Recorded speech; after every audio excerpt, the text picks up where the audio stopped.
Good afternoon, everyone. My name's Charlie Heaps. I'm the developer of the LEAP system, and I'm going to give you a brief introduction to LEAP in this first session. So LEAP stands for the Low Emissions Analysis Platform. What is LEAP? LEAP is a Windows-based tool for energy planning, greenhouse gas mitigation assessment, and air pollution abatement planning. It's been developed over the last 40 years by the Stockholm Environment Institute, SEI, and it's been very widely applied. It's been basically applied in almost every country at this point. And we know that at least 60 countries use LEAP to develop their NDC, which is basically the climate plans submitted by countries to the United Nations Framework Convention on Climate Change, which had its most recent meeting just a few weeks ago in the COP29 meeting in Baku. And there's thousands of active users of LEAP. I think last time I checked the website a few days ago, there was almost 70,000 active users of the tool, including hundreds of users in South Africa. LEAP is a scenario-based modeling tool. What do I mean by scenario? So a scenario is just sort of a self-consistent story about the future. Excuse me. And LEAP is basically a tool that helps you tell stories and explore different possible futures to see whether you like those futures or not.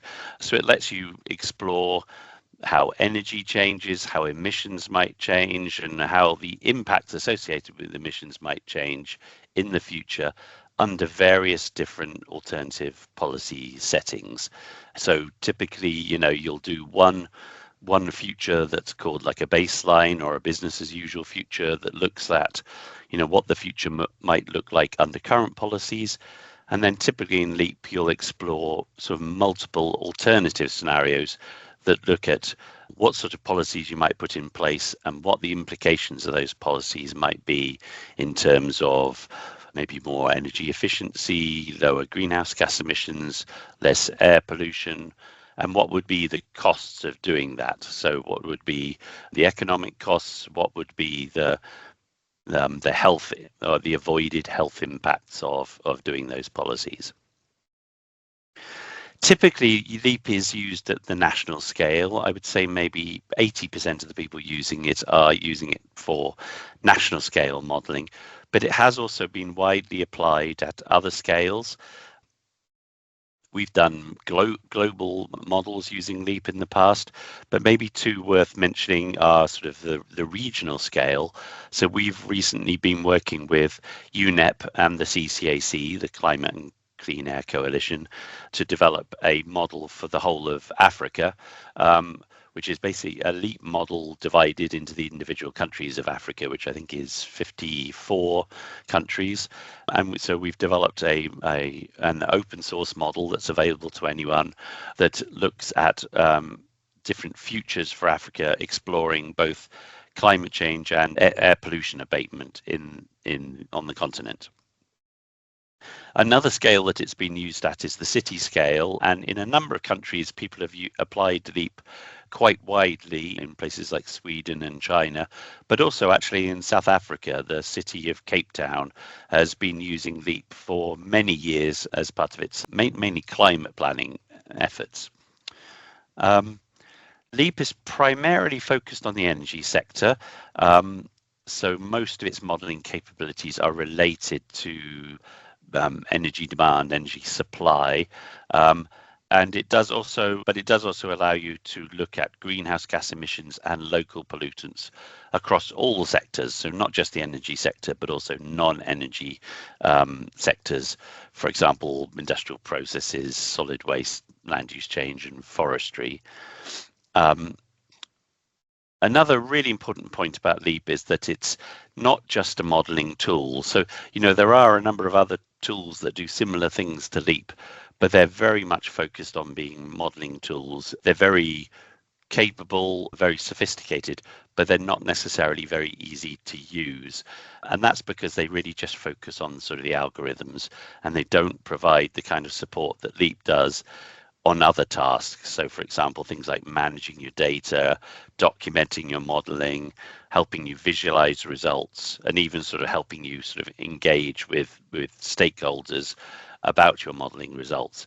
So Leap is what we call a decision support system. It's not just a modeling tool, but it's something that helps you with all of those sort of broader tasks associated with energy, climate, and air pollution planning. So one of the things I usually say about Leap is that some of the other tools are designed to be used by modelers, whereas Leap is we're trying to design it to be used by planners, not just modelers. So people who aren't necessarily spend all their time being sort of expert modelers, but people who are also planners, maybe working in government ministries. As I mentioned, Leap already can be used. I already mentioned this. Leap can be used for modeling all greenhouse gases, all short-lived climate pollutants. So SLCPs, short-lived climate pollutants, are basically additional pollutants that cause warming in the short term, or at least are more short-lived. So that includes more of a focus on gases like methane, black carbon, organic carbon. But Leap can also be used to model emissions of any local air pollutant as well.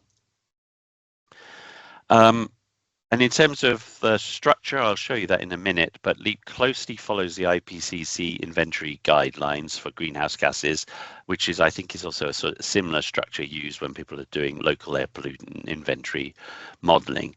And it does include some default emissions data, so it has sort of some of the default tier 1 and tier 2 emission factors, but that is something that one thing to note about Leap is that it's primarily a calculator. So, if you're building a model from scratch, you do need to bring quite a lot of data to it when using Leap. Okay, so what's the basic structure of Leap? You can see that in this diagram here. You can see down here we have sort of the main spine of the calculations in Leap, the basic energy calculations. So you'll always start out in Leap doing some kind of demand analysis. So you're looking at, Leap doesn't start by just thinking about energy. It starts by thinking about why societies use energy. So typically what you'll do is you try to model an economy as a whole. So say you're building a model of South Africa, you'll need to look at sort of all the different reasons that people are consuming final energy in the country. So that'll be energy used in the household sector, industry, transport, services, agriculture, those kinds of things. And you'll do that initially by doing a demand analysis. Once you've done that, you'll have built up a picture of all of the fuels, all of the electricity and other fuels used in the country, and that will then be used to drive what's called a transformation analysis. So a transformation analysis is where you look at how you're going to meet the needs of those final fuels that come from the demand analysis. So there you'll be looking at all of the various sectors that transform energy from one form to another. So that might be things like looking at electricity generation, oil refining. In South Africa, you have the production of liquid fuels from coal, for example, in the Sasol plants. So all of those kinds of things you'd look at under the transformation analysis. In transformation analysis, you also look at sort of how energy is transported around the country. So you can look at things like transmission, distribution. You can look at sort of pipelines and trucking of energy. But you can also look at sort of overall resource requirements as well. So you can look at how much energy is produced within the country, how much is imported, and also sort of what exports of energy from the country are as well. So that's the transformation analysis. And then, as I mentioned, once you've done that, you also look at overall resource use in the country. So that enables you to look at issues like sort of trade, energy security, but also sort of like the potential for renewable fuels, for example. So that's sort of the main calculations down the middle of those energy calculations, but then sort of around the edges, excuse me, just recovering from a cold, sorry for my voice. Hanging around the edges, you have sort of subsidiary analyses. So for example, Any place where a fuel is being combusted, so under the demand analysis or the transformation analysis, you can specify emission factors, and those emission factors are then multiplied up with the energy use to give you sort of the total emissions of each pollutant. And those are all grouped together under the environmental loadings calculations. So it allows you to do a completely comprehensive analysis of all of the emissions of any particular pollutant from the country. I should have mentioned also, by the way, that apart from doing the energy calculations, there's also the non-energy sector emissions analysis.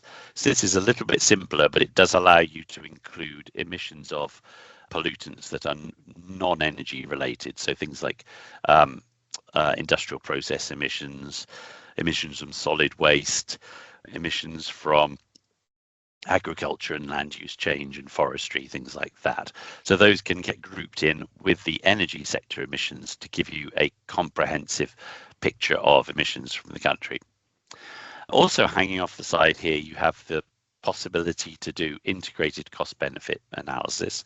So you can specify the costs of the system, and in particular the costs of changing the system from one state to another. So you can specify all of the costs of all the capital costs, all the operating and maintenance costs, all the fuel costs, but also you can specify environmental externalities.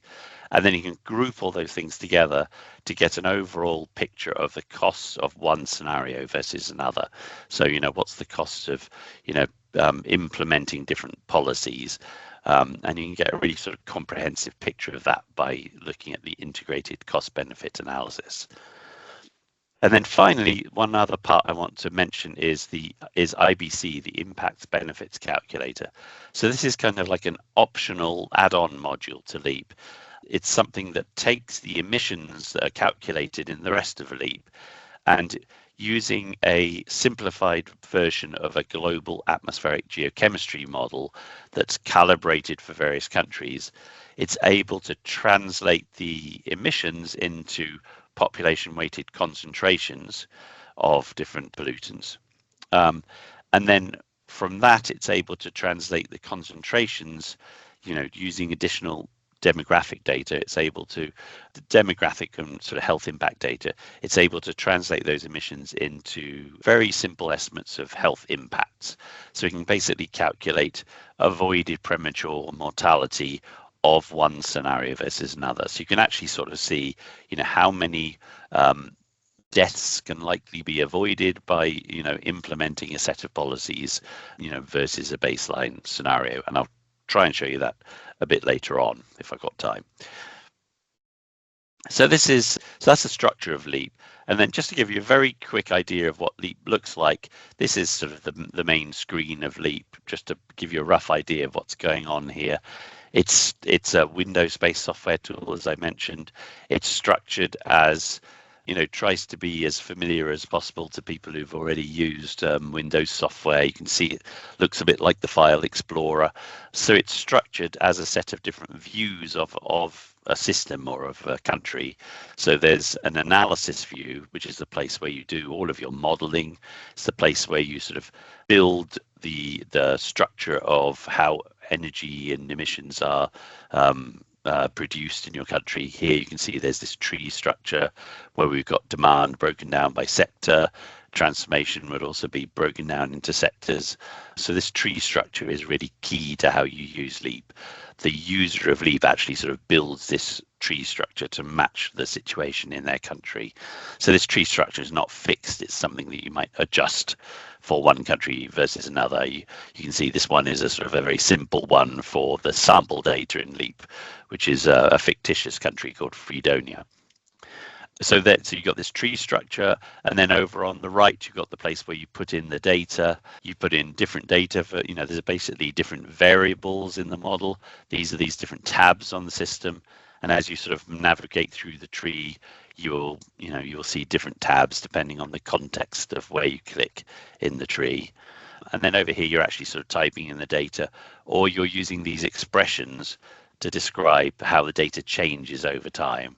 So for example, here you can see we're looking at a baseline scenario, And here we're typing in some expressions that describe how some of the variables are going to change over time in that baseline scenario. So here, for example, you can see we're saying the number of households in this country started out at 8 million households, and then that's going to grow at 3% per year. And you can see this line over here is just echoing that back to you. So it's just showing the 8 million growing at 3% per annum. So that's kind of the analysis view. There's some other views. There's a results view, which is a sort of very flexible way of investigating all of the results calculated by LEAP. It's more or less like a pivot table in Excel, but a lot easier to use. And then there's more specialized things like an energy balance, which is a very sort of standard form of presenting sort of energy statistics. The IEA, for example, produces energy balances for every country, but LEAP is able to actually produce energy balances showing you what a country might look like in the future in different scenarios. And then there's many other sort of more specialized reports. There's Sankey diagrams that show the flows of energy through a country. There's cost benefit summaries. There's a special feature in LEAP where you can look at the affordability of different energy or different transition pathways. So you can see, is one scenario going to be more or less affordable for different particular communities within your country? So, for example, maybe you are particularly worried about what would be the impact of policies on low-income rural households. So you could do an affordability analysis that explored, how are these policies likely to be implemented and how would they impact particular marginalized communities that you care about. And then there's a bunch of other more specialized reports, which I won't go into detail in now, but I'll maybe try and show some of them to you later on. And I'll just mention this one other view, this notes view. So LEAP also includes sort of like a little mini word processing features.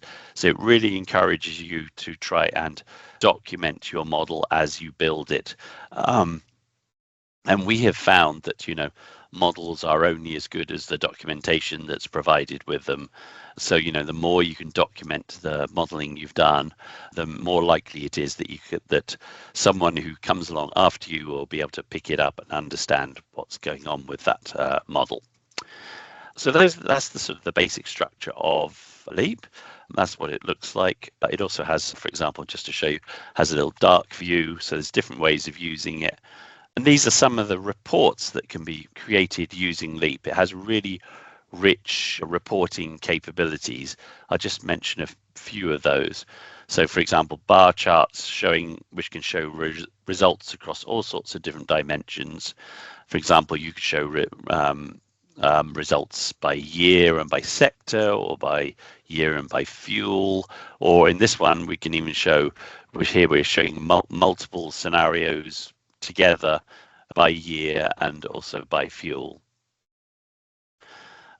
This is a very sort of specialized wedge chart that's basically showing you how you get from one scenario to another. So you can see in this one, the top line is like a baseline scenario.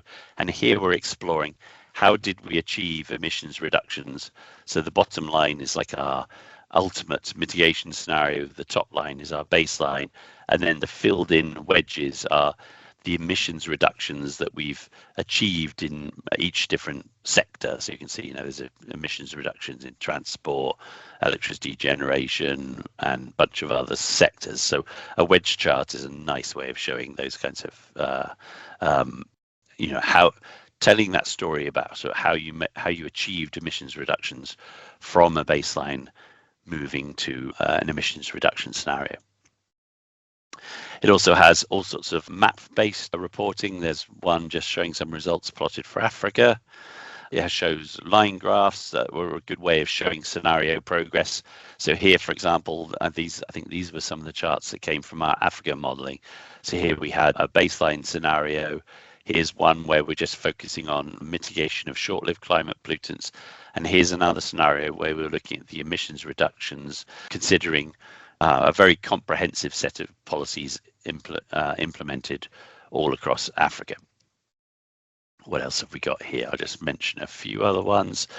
So one just to mention is that, wherever you're showing charts, you can also get very detailed tables that sort of echo the values coming out of the charts. You can show sort of aggregated results, or you can show detailed sort of sectoral, subsectoral, and end use subtotals. And all of the things that you produce as charts and tables, you can very easily export to Excel or PowerPoint, or it's very easy to get data in and out of Leap. Here's another one that's showing you where Leap is actually modeling what's going on within a year. So for example, you can look at sub-annual demands and supplies of electricity. So you can look at, for example, you could divide the year up into seasons or months, and then even look at sort of the 24 hours of the day within each season, each month. And that can be very important for modeling emissions, especially in a country where you might have both renewables and fossil fuel plants. So, potentially you're going to use the renewables as your baseline if you've got hydro or wind or solar, which won't have any emissions associated with them. But then at certain times of the year when you've got peak loads, you're going to have to be running your fossil plants much more in order to meet those peak loads. I know the situation in South Africa is not quite the same as that, but that would be a typical situation in many countries. So it's really important to understand the variability within the year, the variability of the demand, because that's going to have a big impact on when you're using those fossil plants, and therefore when you get a lot of emissions from those fossil plants. So Leap allows you to look at those kind of subtleties.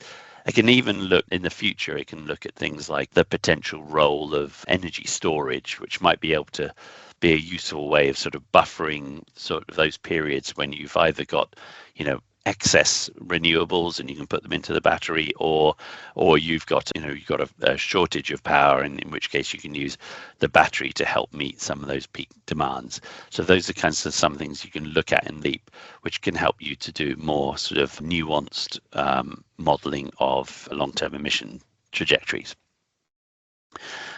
This one is a Sankey diagram. So that's just a sort of a standard way of looking at energy flows through a system. It's similar to an energy balance, to be honest, but it's a sort of graphical representation of an energy balance. Very useful way of just getting a very quick snapshot of, where energy is flowing through a system, and also what the losses are in the energy system. So Leap will automatically produce Sankey diagrams based on your results. It also does decomposition reports. So these are a good way of showing you what are the sort of the underlying macro trends within a scenario. So understanding why a scenario is going in the direction it is going in. So for example, you might see that emissions are going up because the population is growing, because people, the population is getting richer, and so it needs more energy. But also you can look at sort of decarbonisation, and you can also look at sort of energy efficiency trends and sort of picture those in a very sort of summary way via these kind of decomposition reports. Leap can also produce marginal abatement cost curves, so it can actually show you, what are the costs and what are the emission reduction potential from each individual policy option that you're considering, and you can plot those in order from, usually you do the least expensive options on the left and the most expensive options on the right. Quite a good way of sort of helping you prioritize which options you should do first. Leap can also show you gridded maps, so for emissions reductions, so not just showing you what the sort of total level of emissions are from a country, but you can also potentially look at the geographical distribution of emissions, and that can be a good way of looking at current and potential future emission hotspots. And that can be a very good way of looking at, is one scenario or another good at not just at sort of reducing emissions overall, but how is it going to impact on particular sort of marginalized communities that you care about. So you might get emission reductions overall, but are you also reducing emissions, say, in poorer urban households that are maybe situated close to emissions producing facilities? And Leap has sort of capabilities for letting you examine those things in a dynamic way, so you can see how different scenarios might impact on those communities. And then finally, there's a sort of standard format energy balance. These, which is, I guess, again, just a sort of standard way of displaying energy sector statistics. And as I say, Leap can actually show you what your energy balance might look like in the future under different emission scenarios. So those are just some examples of the kind of reports that you can produce in Leap, but you can actually probably produce sort of many thousands of different kinds of reports. It's really very flexible in terms of the kind of reporting you can do with it. So let me just mention now the concept of scenarios, because scenarios are really important in Leap. They're really sort of the bedrock of what you're doing in Leap, is thinking about and sort of telling stories about how a system might evolve over time. So scenarios are, we define them as sort of consistent and plausible stories of how a system might evolve over time. They can be used both for policy analysis, but also for sensitivity analysis. So, one way of using a scenario would be to try out what are the impacts of implementing different policies. But another way would just be to look at, how sensitive is a system to certain key input variables. So, if you have more or less economic growth, or if you have more or less population growth, you could explore those given the same policy setting and look at and do sort of sensitivity analysis with that. Now, Leap has this concept of, I'm going to get slightly technical on you now. Leap has this concept of scenario inheritance. So the way that you enter data into Leap makes use of this concept of scenario inheritance. What it allows you to do is to create hierarchies of scenarios that inherit their default values and inherit all of their modeling relationships from a parent scenario. So for example, you always start in Leap by creating what's called the current accounts data. So you can see that up here in this diagram here. This is the Leap scenario manager. So in Leap, you always start out with the current accounts data. That's the data for your historical data, basically. So in Leap, you have to have at least 1 year of historical data, which we call the base year. You can actually have multiple years of historical data. You can see that down here in this example screen here. So this is a model where we've got many years of historical data, but then we can explore alternative scenarios going into the future. And a scenario, as I say, is always entered using this concept of scenario inheritance. So when you create a new scenario, it always inherits all of its expressions from its parent scenario. So here, for example, the baseline, well, we've got a scenario here called template, which always inherits from current accounts. And we've got a scenario called baseline that inherits from those. So when you first create one of these scenarios, it's just going to be exactly the same as its parent scenario. So all of its expressions and all of its relationships will be the same, and the results it produces will be exactly the same as its parent scenario. So that means when you come to define your policies, you only have to specify how that scenario is different from its parent scenario. So that makes it very easy to specify a scenario. You only have to, edit a few expressions and edit a few pieces of data in order to define a scenario, and everything else will just be inherited from its parent scenario. So that really helps to minimize data energy, and it really helps to streamline data management. Going beyond that, we also have this concept of multiple inheritance. So that's this idea that allows scenarios to inherit from more than one parent scenario, and you can even sort of combine packages of policies together to create overall integrated scenarios. And you can kind of see that in this diagram over here. So here we have a baseline scenario, then we have lots of little individual measures. Here we have T1, T2, T3. We've got electric vehicles, different kinds of cars, electrifying commuter rail, bus electrification, a whole bunch of individual policy measures, T1, T2, T3, T4, which are all then combined together into an overall package. Whoops, excuse me. So TRA is a transport package, But then our overall policies scenario is combining all of those packages together.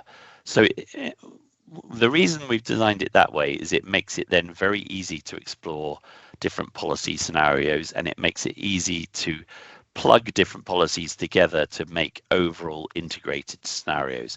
So you don't have to keep re-entering data. You can just try plugging things together, you know, kind of like using Lego to explore what the overall implications are. And when you model everything together in Leap, it will automatically look at the interactions between those scenarios. So if you're doing energy efficiency on the demand side, that will automatically be reflected in the supply side. So Leap is very much a sort of an integrated model that looks at the interactions between different options on the demand and supply side. Okay, so that's the idea of scenarios. Now, I do also want to mention very quickly this idea of how the modeling works in Leap. A really key feature in Leap is that most of the basic physical accounting, what I call the sort of the non-controversial relationships in Leap, all of that is handled internally within Leap. So things like sort of energy demand and supply, electricity capacity expansion and dispatch, all of the sort of complex energy and emissions accounting is all handled automatically by Leap. You just have to sort of put in the basic input data. Leap will take care of all of the basic stuff like sort of keeping track of energy consumption, keeping track of emissions. Leap will also allow you to put in data in all sorts of different units. It knows how to convert from one unit to another. So, you know, you can put in emissions data in grams or kilograms or pounds. You can put energy data in TOEs or tons of coal or gigajoules, or you know, you can put power data in megawatts or gigawatts. Leap will handle all of those inputs, and it knows how to convert things into a common data units. So all of that stuff is handled internally within Leap. But then there's a second level of modeling. So additional modeling, which you can do, which you, the user, are sort of in control of. So additional modeling is where you get to use the spreadsheet-like expressions that are built into Leap to define data and models and to describe how variables change over time in scenarios. So I showed you a little bit of that earlier. So here, for example, excuse me, let me just go back to the screen. So here, for example, I was showing you some of those expressions where you're describing how numbers change over time. So here we had the total number of households, and here's an expression saying how those households are growing over time. Here's another one here where we're saying there's urbanization going on. So the fraction of households that are urban is going from 30% to 45% in a future year, 2050. So here we're using an interp function to describe how a number changes over time. So let me just come back to that again. So Leap has built into it these spreadsheet-like expressions that define data and models and describe how variables change over time in scenarios. So expressions can range from very simple numeric values. You know, if you want to, you can just type numbers directly into Leap, or they can be simple growth functions or interpolation functions, or you can actually build sort of models, you know, where one variable is related to another variable. So you could actually say, you know, the demand for energy is a function of price and GDP or population, those kinds of things. Or you can use the expressions to actually pull data in from other data sources. So a very common use of that is to actually have a data living in external spreadsheets, and then you can use the functions in Leap to pull that data into Leap. And you know, Leap is very good at sort of integrating data that comes from all sorts of different sources. And you can even extend the basic calculations in Leap. Leap is very flexible, so you can add your own user-defined variables, or you can even make use of Leap's API, its application programming interface. So you can actually, I'm not recommending that people do this if they're beginners, but you can actually program Leap, you know, write programs to control what Leap does. So it's really very flexible in terms of how you can use it. I just want to mention another couple of quick slides on some of the basics here about emissions analysis and health impacts analysis.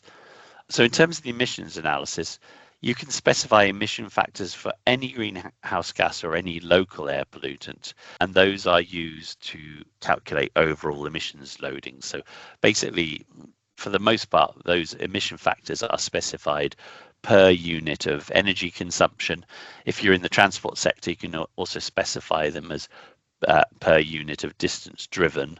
So you can put in, for example, kilograms per ton of coal consumed, or grams per mile driven, or grams per kilometer driven.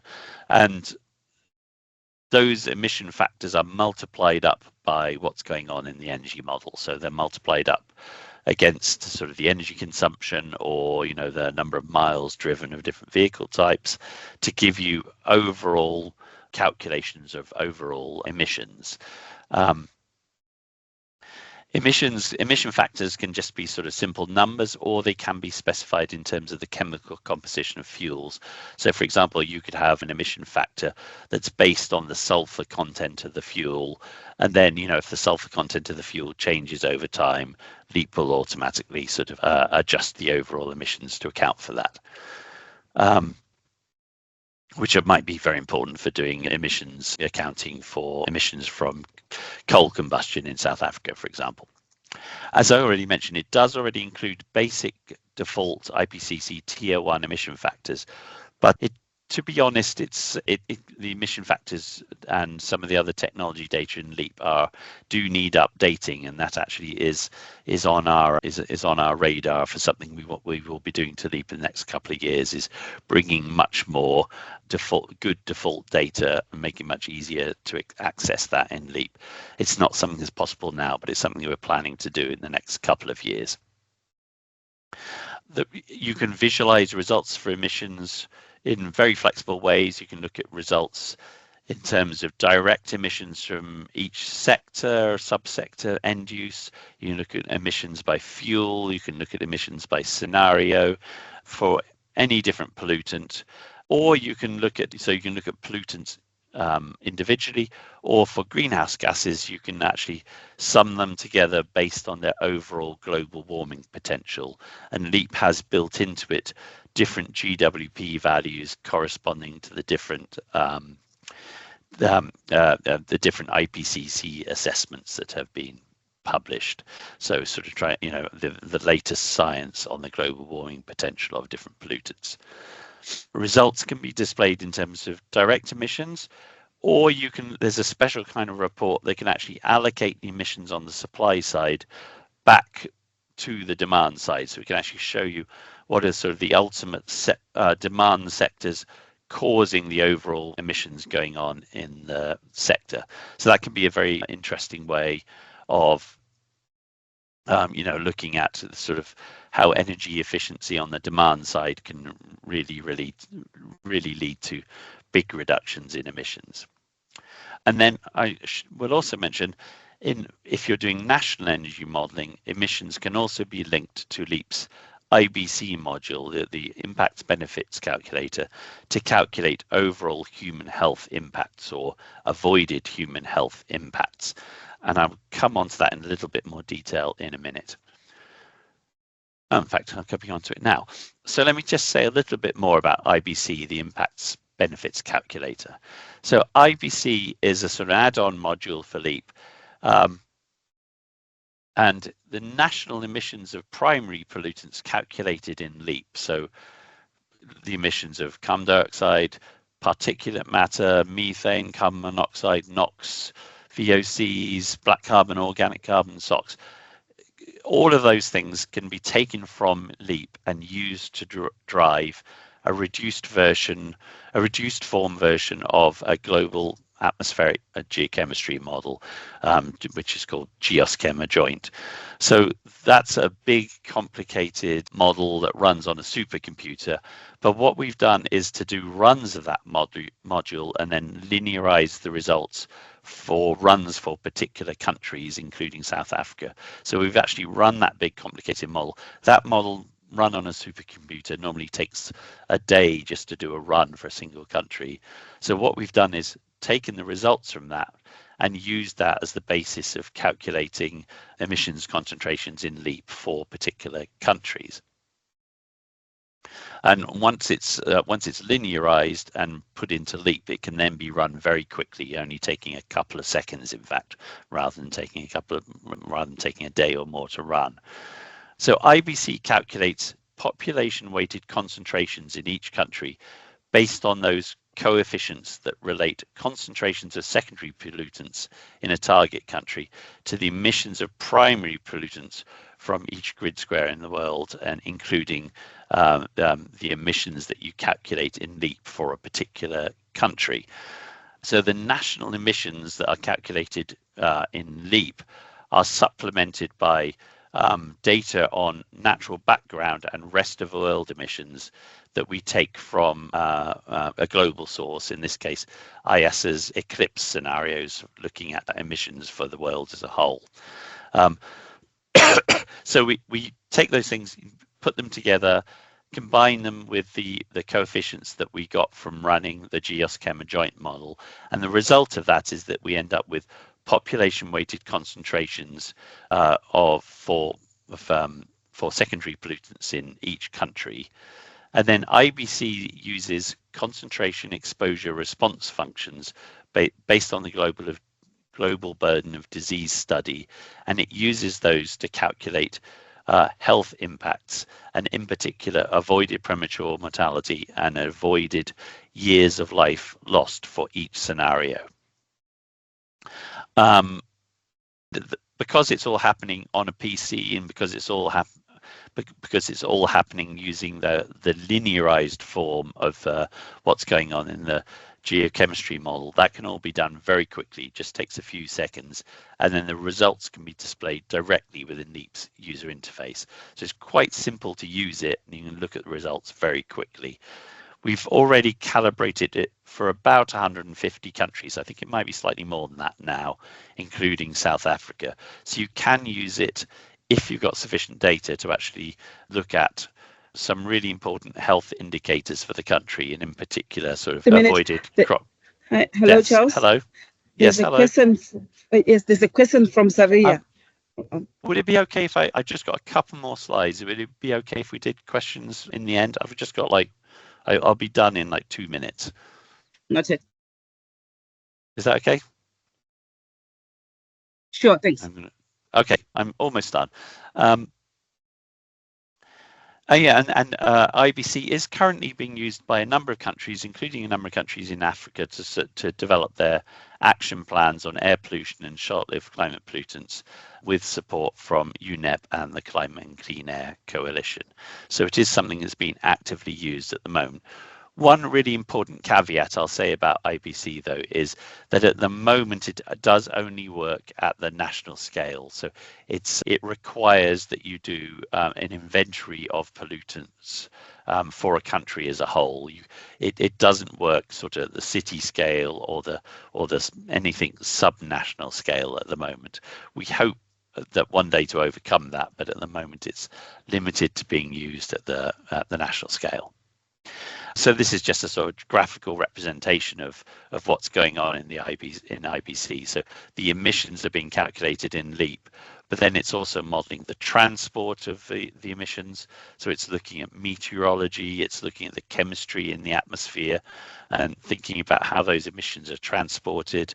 Then it's looking at exposure, so it's sort of overlaying the concentrations with, the grid squares that have sort of data on how many people live in each grid square, so it's got some idea of exposure to pollutants.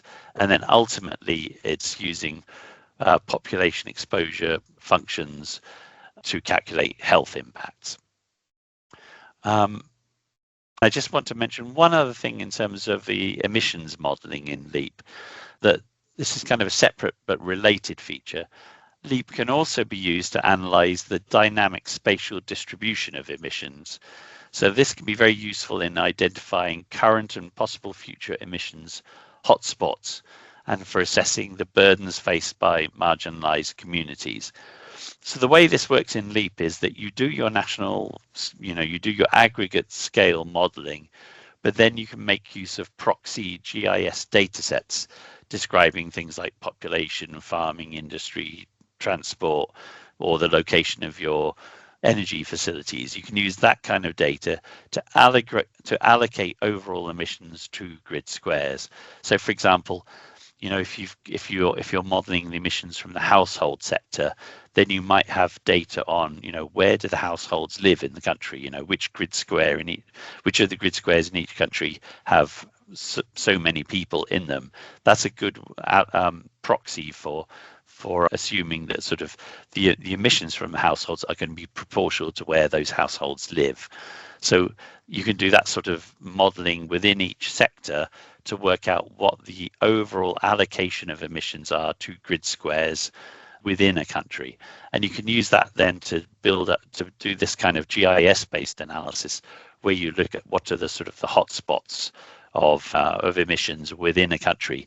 And that's all dynamic. So, if the population's growing, you can see what impact that has. If the emissions policies are changing, you can see what implication that has. So it's a sort of a new way of sort of getting some idea of where the burden of pollution is going to fall within a country, within the sort of the grid squares of a country. Currently, this feature is limited to examining this. It's limited to only looking at the spatial distribution of emissions.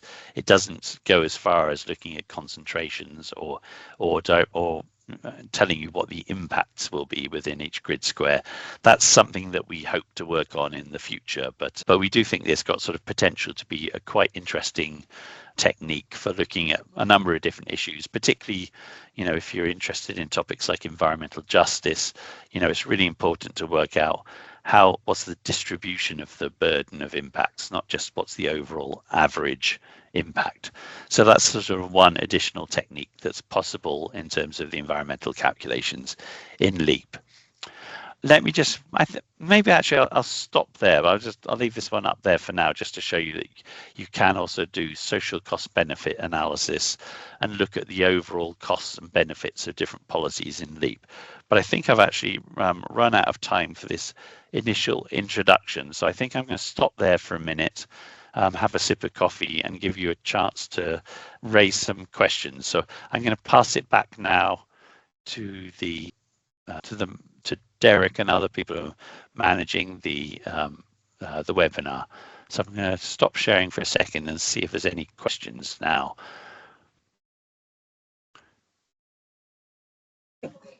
Thanks, Charles. There's one question that I can see, but I think, colleagues, this is the opportunity for the questions on the first part. Saria, you have the first floor. Saria Matlang, over to you.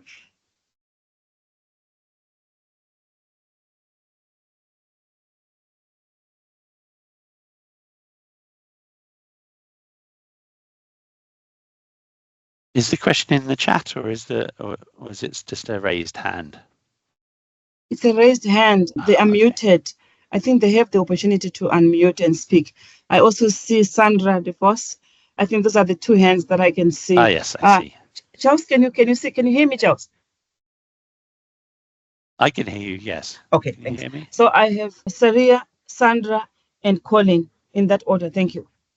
Okay, Saria, can you unmute?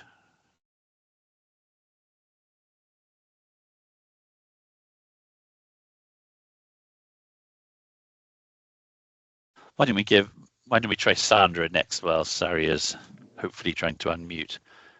No problem. Ahead, Thanks, Charlie. Thank you for the overview. My question is just, you mentioned that the model is already calibrated for about 150 countries. Can you give us a little bit more understanding of how the model is calibrated? Yeah, okay. Maybe the most important part of your question was the model. So IBC is calibrated for 150 countries, but that doesn't mean that we have LEAP models for 150 countries. So you would still need to build LEAP models for individual countries that give you overall modeling of emissions in each of those countries.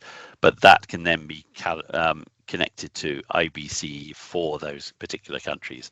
So IBC itself is calibrated for, I think, around about 150 countries.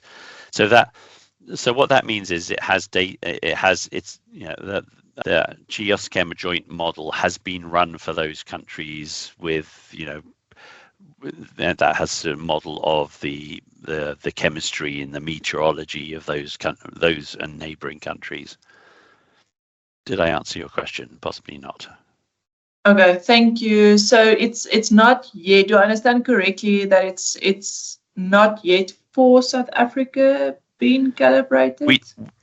We don't have, no, IBC has been calibrated for South Africa, but Yes, we do not yet have a LEAP model for South Africa. I mean, well, having said that, we have an Africa model that includes LEAP in it, and it would not be a massive job to take that and turn it into a South Africa specific model. I mean, there's a bunch of other models of South Africa that have been created by LEAP users around the world. UCT at University of Cape Town, I'm sure you know them well. They do a lot of modeling, including using LEAP and TIMES and other models.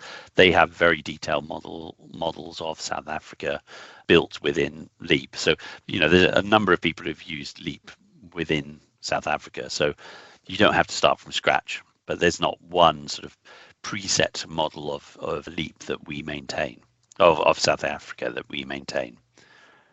Okay. So sorry, just my last question on this one is, how do you do the calibration? Is it calibrated with other models, or do you actually use input data for calibrating the model?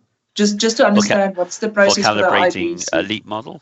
Or for IPC. You mentioned only the IPC is being calibrated. Yes. It's kind of a big question. How do you calibrate models?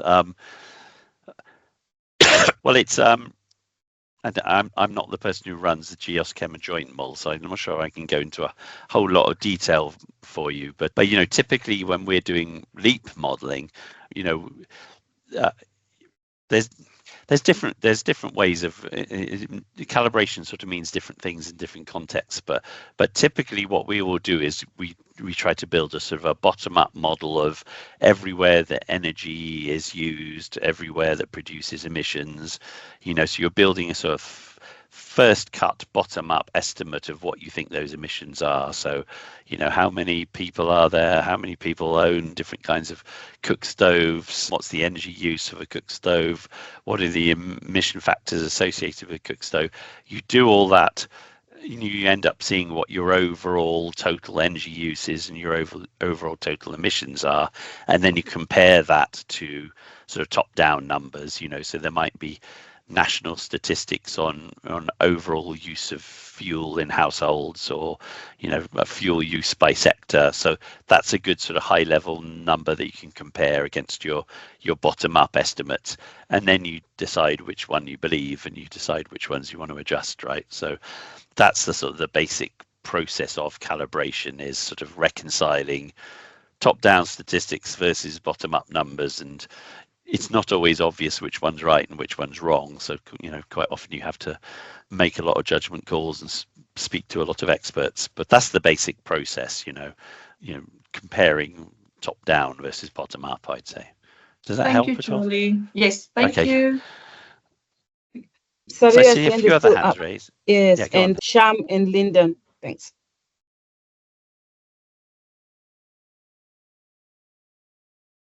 Sham, do you want to try? Can I go? Yes, please. Thank you, sir, for a good presentation. That is quite informative. I just wanted to find out, it seems as if the model is designed more on a national scale. Let's say, for example, if it's calibrated on for the national scale, can the model be used for local dispersion modeling on a localized level? So LEAP itself doesn't do dispersion modeling, right? LEAP is an energy and emissions model, but you can use that at any scale. So LEAP itself is not a model of a specific country or locale. LEAP is sort of scale agnostic, and many people do use it at the city scale or at a sort of provincial scale, but it doesn't do dispersion modeling. You could link, what you'd have to do is link LEAP to a dispersion model. basically. So you could use LEAP to generate the emissions estimates. So I know, you emission people tend to call that the sources.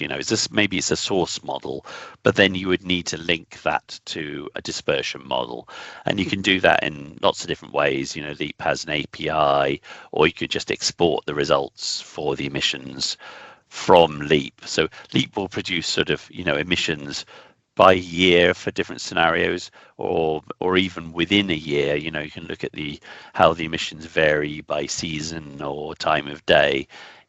That would then be input to a dispersion model. And then the dispersion model would sort of calculate the concentrations. Does that answer your question? Yes, thank you, sir. Okay, thanks. Now I see Lyndon with your hand raised. Do you want to try next? Charles, my question is around the accuracy of the model. Bearing in mind, this is a storytelling exercise, so there are a lot of scenarios that you are playing with, and there's lots of suppositions that are there. Yeah. What type of accuracy would we hope to achieve in this model, and how would we actually measure the accuracy of this data and the importance that we would assign to the information that is coming out? Obviously, the higher accuracy, the more information, the higher the confidence we would have in the data, the results that it's telling us. Yeah, that's a really good question. I don't think I have a simple answer for you, unfortunately, because it's almost impossible to say what the accuracy is, because you're modeling something that's inherently unknowable, right? Which is the future. It's not. I don't think that models.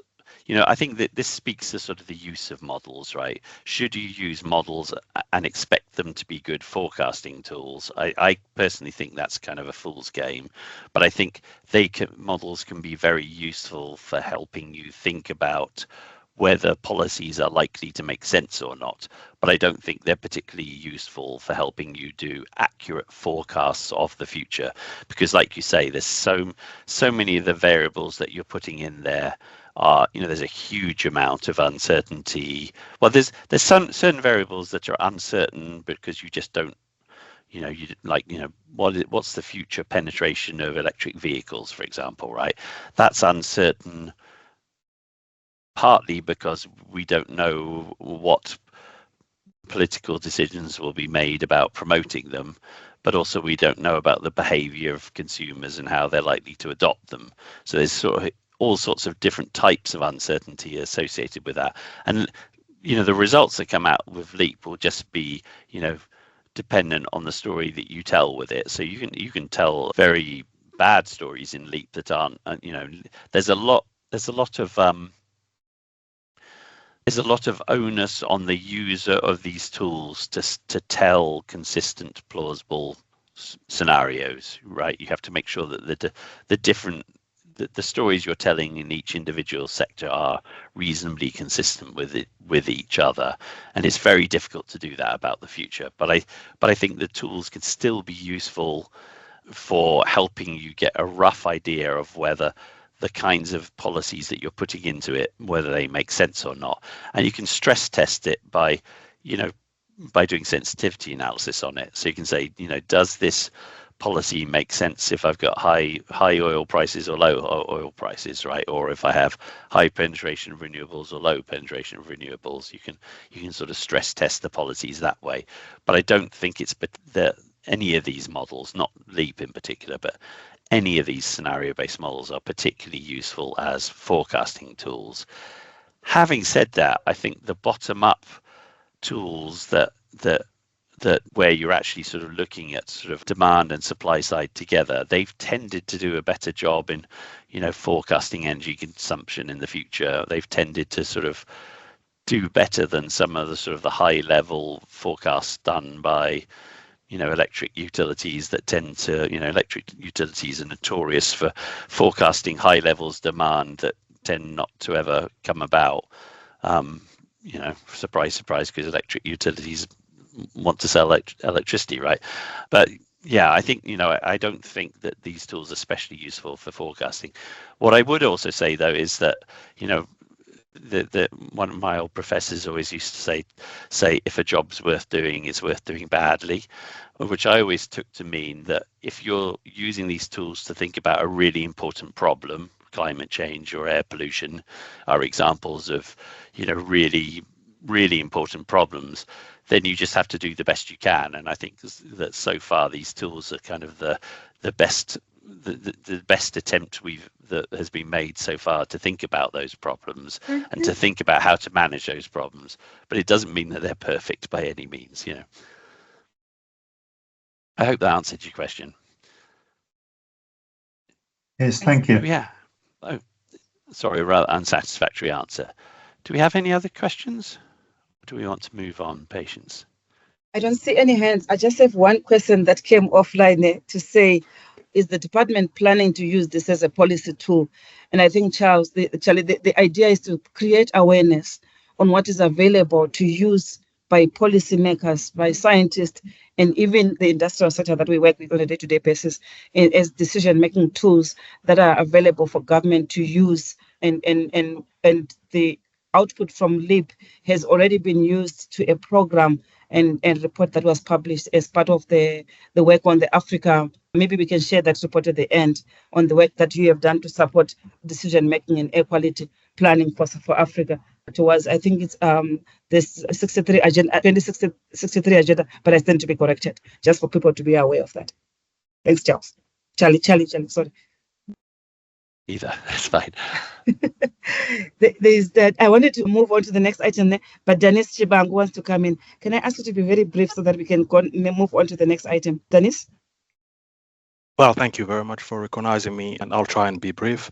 I had a question around the utilization of LEAP in terms of utilizing that for environmental impact analysis and or predictive impact modeling. Can this be used to achieve the same thing? And then the last question would be, are there any detailing regarding the cost structure of LEAP for organization? Thank you.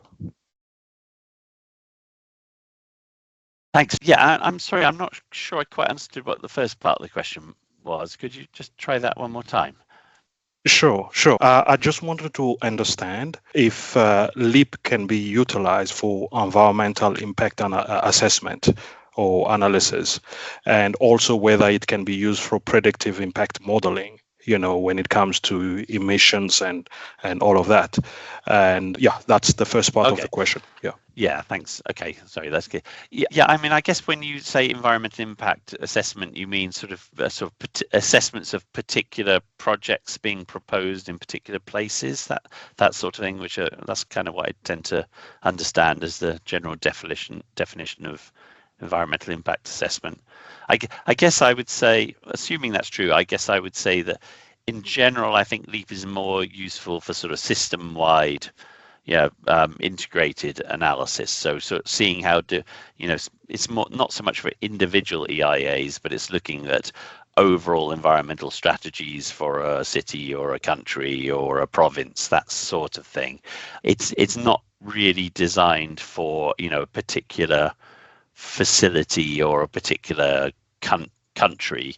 For a particular company. I mean, I think you could use it. You could use elements of it for that, but I don't think that's its real strength, because I think it's really about looking at a integrated system as a whole and thinking about sort of scenarios. And then I think sort of the second part of that, to what extent it can be used for sort of forecasting. I think I sort of refer you back to the sort of the previous answer. You can certainly use it for looking at futures, but I don't think it's designed for making confident predictions about what will happen. I think it's more a useful tool for assessing, how our policy is likely to make sense under alternative sort of futures. It's more for sort of stress testing whether particular policies or particular policy directions make sense in the future. But I personally don't think that any model is particularly useful for making forecasts of what will happen. So not in a sort of fatalistic way, but I think it's more useful as a sort of policy analysis tool. That would be my general response to that. But I'm sorry, it's a bit of a vague response. I hope that helped. And then maybe I could just answer also, you were saying about sort of the availability of the tool. And I did, well, Patience, do you want to sort of jump in again and maybe sort of set off the next session? Yes, we are waiting for you. We are done with the first part and we've got the questions through. We are coming into the second part. Do you want to proceed, Charlie, or do you want to take a body break now? No, that's okay. I can do that second part now if you like. Okay, so let me share my screen again and I'll get going again here.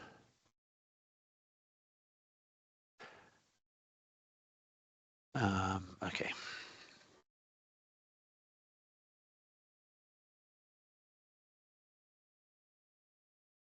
So just before I get into, I was actually in the next session, I was actually going to show you how Leap works in practice with showing you the software itself. But before I do that, let me just mention a few sort of basic sort of logistical matters. So the minimum hardware and software requirements. Leap is a Windows-based software, so it's a single-user Windows-based software. It's not designed to run on a Mac at the moment, although a number of people are asking about that. But I'm afraid it's limited to running on Windows at the moment. But it will run on any standard Windows computer. It doesn't require an internet connection, but there's a bunch of features within it that can take advantage of being connected to the internet. And most people are connected now anyway. It's not a multi-user software system, so it's not set up for multiple people from a team to use it concurrently. It is possible to share data sets very easily amongst users, but you do need to sort of manually coordinate how you work on a model together. And in terms of how you get Leap, you can download it here from this website, leap.sei.org/download. You will need to join the website in order to be able to log into Leap. Usernames and you do need a username and a password to fully enable the software. So once you first download the software, it runs in a kind of evaluation mode that allows you to play around with it, but it doesn't allow you to sort of save any data. So any serious use of Leap does require you to apply for a license. And actually, there's some rather exciting news on licenses that we just recently changed the licensing policy for Leap. And now Leap is available for free to non-profit, academic, and government institutions based in low-income, middle-income, and small island developing states. So it is now free for non-profit, academic, and government users in South Africa, which it wasn't previously. That's a change in policy that we've had in the last couple of weeks, actually. And it's also available at no charge to students worldwide. So anyone who doesn't fall into those categories does need to purchase a license. So, for example, if you're a private company, a consulting company, a for-profit utility, those people do need to purchase licenses. And kind of the way that we run Leap is the revenue that we get from the licenses that we sell, that money is used to support the development and the maintenance and the technical support of Leap for the community as a whole. So just bear that in mind then, that Leap is now, as of a few weeks ago, it is now free for government, academic and non-profit use in South Africa. Now, once you've got Leap, you can get technical support from us and from the community as a whole through the Leap website or via email. We strongly prefer that people use the website, because that way, any question you ask on the website, the whole community gets to see it and they gets to see the benefits of the Q&A on the discussion forum. So please do try to use the discussion forum if you've got questions. And most users do need some training, although increasingly we find that people are learning to use it themselves based on the materials that are online. There's a whole set of training materials that are available on the LEAP website on leap.sei.org. There's very comprehensive set of training manuals available there in PDF that you can just get directly from the website. There's also a LEAP YouTube channel that has online training videos that actually walk you through all of the training exercises. And in fact, the training exercises are synchronized with the training videos. So, you can read a little bit of the training exercise, and if you get stuck, you can watch a little short YouTube video that shows you, how to follow through all the steps in the training exercise. We do also run training workshops intermittently. We don't have enough budget to run regular workshops in every continent of the world, but we do tend to do a lot of workshops, or we partner with other organizations that do workshops. There's obviously what we're doing here going on, but we're hoping to run another series of workshops next year, early next year. Probably they're going to be based in Nairobi. We'll be working with our colleagues in SEI's Africa Centre next year to organise those. So stay tuned. Keep a note of the LEAP website, and we will announce that once we can on the LEAP website and via various other channels. And in terms of channels and community, these are some important additional resources that you can use there is really quite a vibrant community of users now. There's the LEAP website itself, leap.sei.org, but you can also access the YouTube channel that has lots and lots of videos about LEAP and showing you how to use LEAP. There's the LinkedIn group that now has more than 800 members. We only just introduced that very recently, and that's growing very rapidly. So I would definitely recommend joining the LinkedIn group if you're on LinkedIn. You can get to all of these sites from the leap.sei.org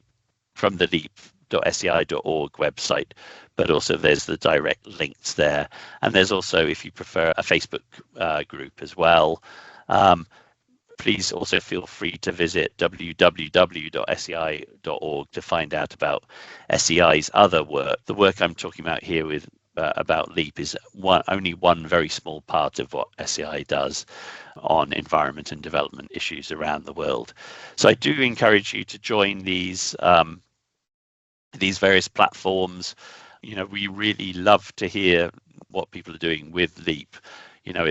And people love to hear about what other people are doing on LEAP as well. So if you've got a story about how you've been using it, if you've got an event planned, if you've got reports or papers that you've published using LEAP, and many people are publishing papers, I should say.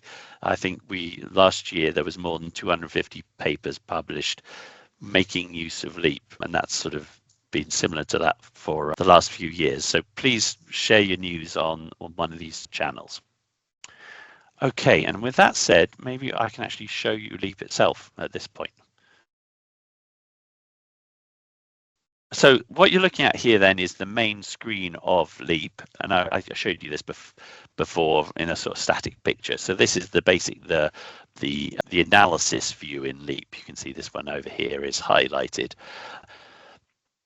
Now, as I mentioned, the main data structure in LEAP is this tree over here on the left, and this is the place where you basically build your energy model. You build the structure of your energy model. So you can navigate through this tree. So you can see here, I'm clicking on the demand branch, or I can click on the household branch. And as I click on those branches on the left, I see the corresponding data for those on the right. So here, for example, I'm clicking on the household branch. And then over here is the data associated with that. So here I'm looking in a baseline scenario, but as I said, we always start with what's called the current accounts data. So if I select that, you can see sort of the first task in using LEAP is to build this structure and then to put in the basic data associated with it. So here, for example, we've got total number of households split into urban and rural. So here I'm putting some numbers in. There's 8 million households. It's a bit wide, isn't it? Let me do that. Let's do it like that. There's 8 million households. 30% of those are urban, and the remainder are are rural. So here we're just putting in simple numbers, and then here we're putting in a little function that says, okay, rural is just the remainder, so it's 100 minus urban. The reason we're doing that as a function is so that in the future, if the urban number changes, we also want the rural number to change at the same time, so that the two of them add up to 100%. And we can explore all of these branches in the tree. You know, you can see there's different structures under urban versus rural. The rural has electrified versus non-electrified households. Under each of those households, we have different end uses. And then under different end uses, we have different technologies. So here, for example, you can see under cooking, we have 3 different types of cook stoves. And the further we go down the tree, you see the different data associated with that. So just by way of example, you can see in this particular case, we've got 8 million households. 70% of those are rural. 75% of those are non-electrified. All of those households are doing cooking, so 100% saturation of cooking. And then 30% of those households are using charcoal stoves. So we're basically taking this sort of activity level at this highest level branch, and we're allocating it down to the lower level branches. And you can see once we get down to this branch down here, the icon changes from a little folder to a little cogwheel. That's basically telling us this is the point where fuel is actually being consumed in the charcoal stove. So you can see up at these higher level branches, we only have a few variables. We have activity level and a cost variable. But once we get down to this branch, we also have additional variables. So here we have, for example, an energy intensity. So here we're saying how much energy does it take to cook with a charcoal stove in a rural non-electrified household? So that's an annual number. So we're saying it takes 166 kilograms per household per year. And now, obviously, you're going to say, you know, well, this isn't, South Africa doesn't look like this, right? South Africa has a very different structure. That's okay, because each different model will be different to reflect the realities of different countries. This is just a sample data set. This is just what's called Fredonia, which is our silly sample data set, just to give you a very simplified example of a country. But each individual data set you load will be different. Let me just show you a couple, but just by way of example. So here's one, for example, that we built recently for Mexico, or it will be in a second once it's loaded. So you can see for a start, this one's all in Spanish, and it's a much more detailed structure. So we have different ecological zones within the country. So this is like very hot, temperate and tropical. Within that, we have urban versus rural.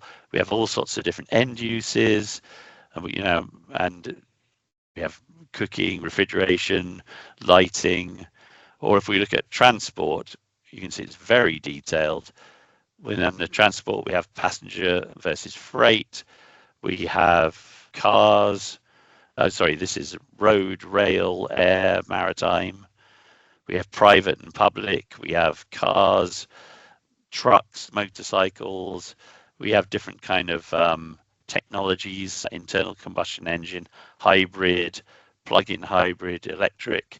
And then within internal combustion engine, we have different emission controls.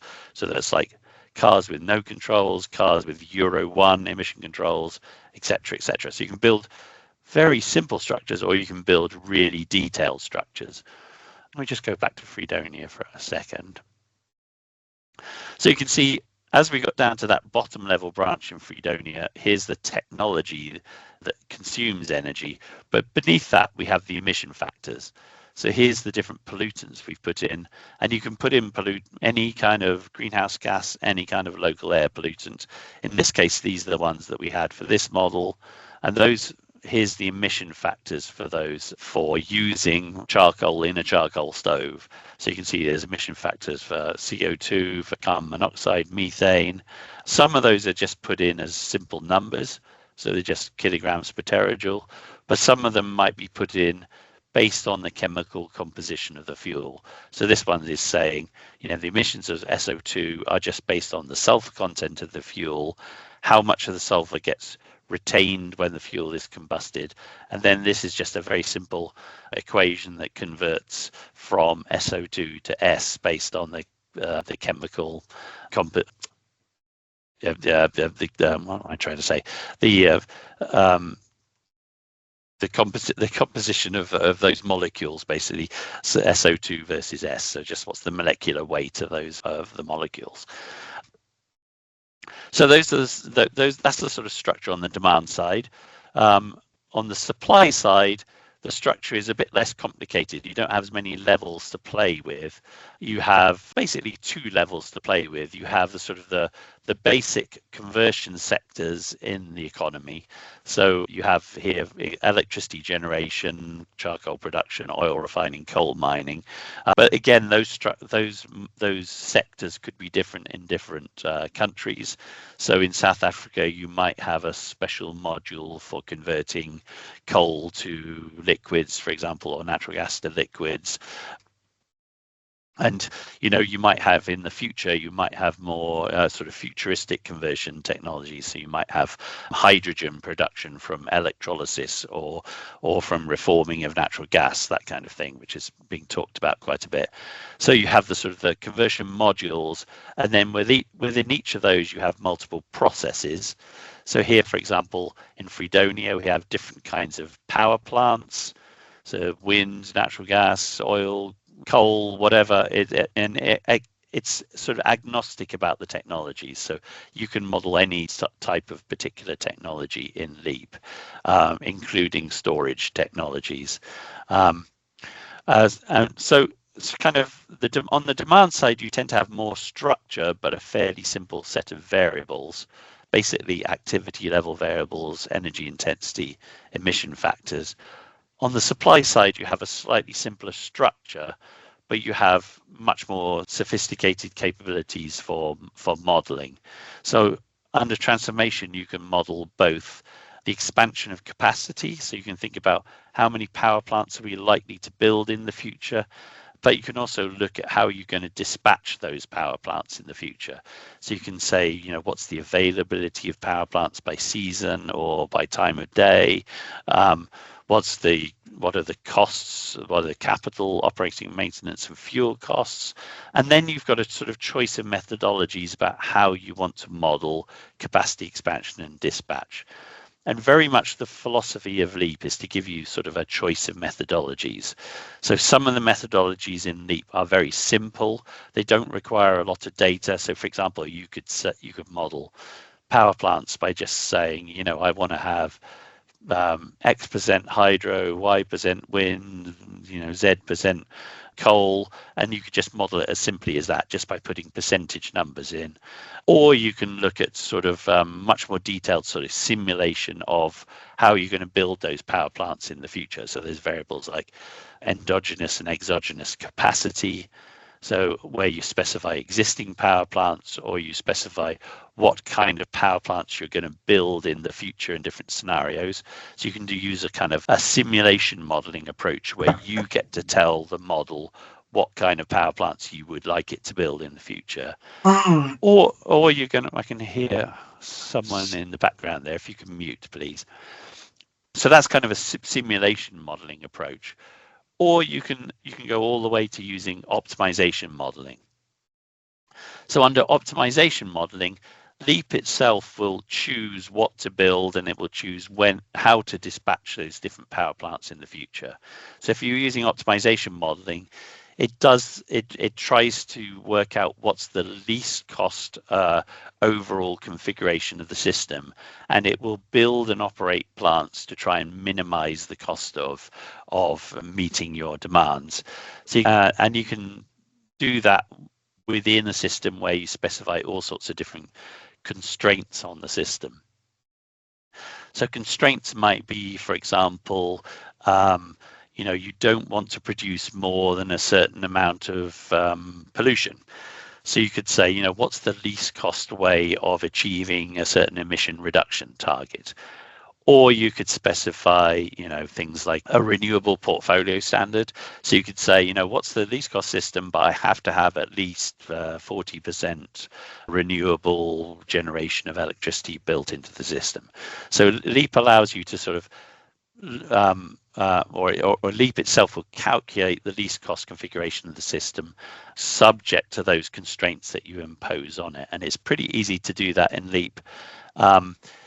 One thing I should mention, the latest version of LEAP, previous to this latest version of LEAP, you could only do optimization within a single module.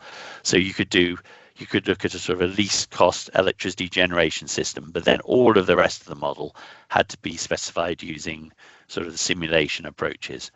The latest version of LEAP 2024, allows you to do full energy system optimization modeling. So it will do optimization across simultaneously across all of the different sectors, or all of the different transformation sectors of the model. So, for example, if you've got hydrogen and transmission and distribution and electricity generation, it will decide how much of each of those to do and what's the overall least cost configuration of the system. And maybe what I should show you now is some results and how you can get some of those results out of the system.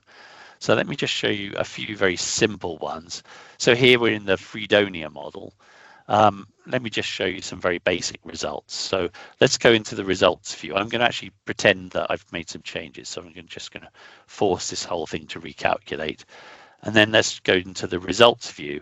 And you can see it will think that because I've made some changes, it needs to recalculate. So it's going to tell me it needs to recalculate. I'll say yes. Oh, I don't like it. Why is it not doing that?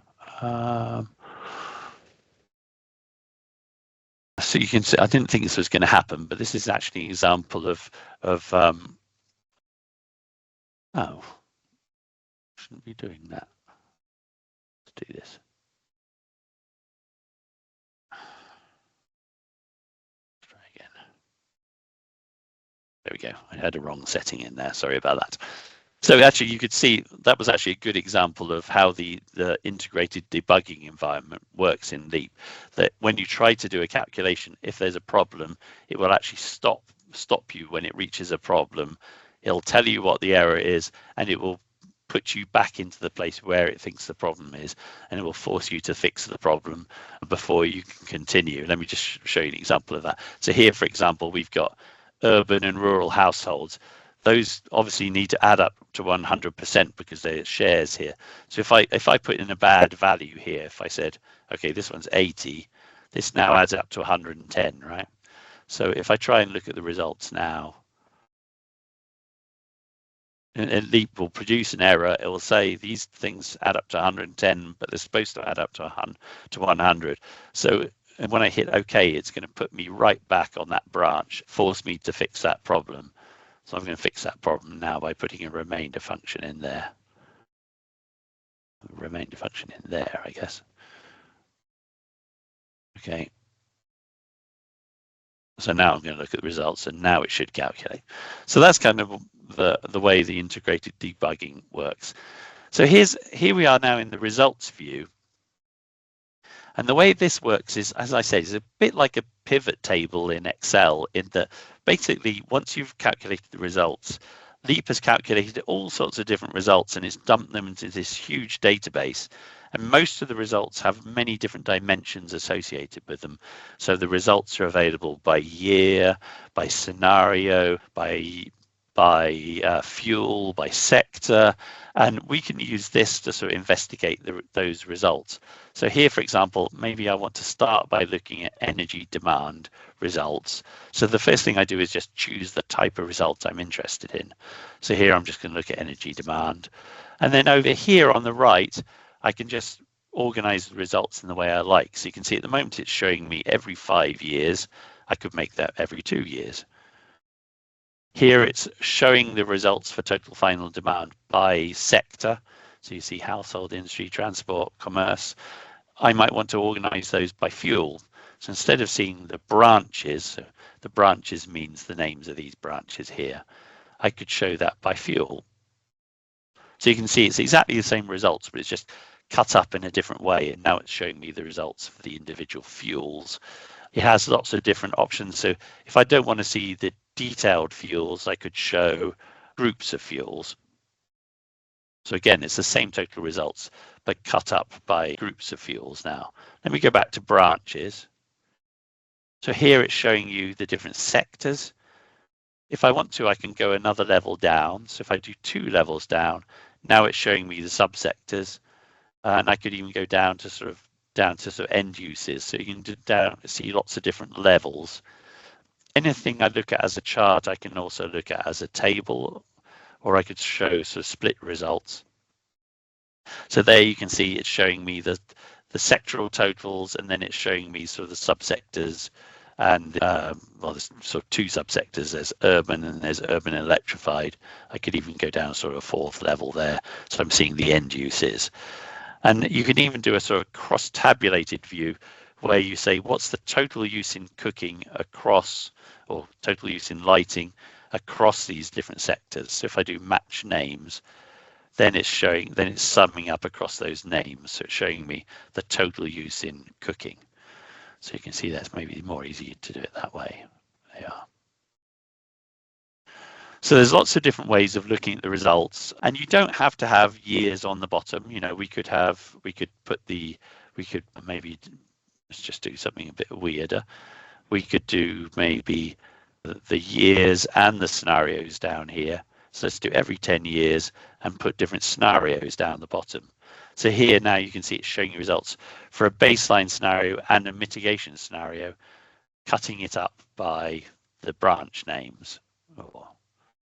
So again, you can look at the results for the branch names, but you can also navigate through the tree. So here I'm looking at the results for total demand, or if I click down here on households, then it shows me 1 level down from households. So there's thousands of different types of results you can get out of LEAP. You can also use this to explore different scenario results. So you can see I'm doing that here. So you can see here in the base year, the 2 scenarios are exactly the same, but by 2050, the baseline and the mitigation scenario have different results. So I could just put I could just have the years down here, and then I could just put the scenarios directly up here. So that's just plotting a line chart showing you the results of the different scenarios. Or you can use a sort of these features that allow you to compare different scenarios.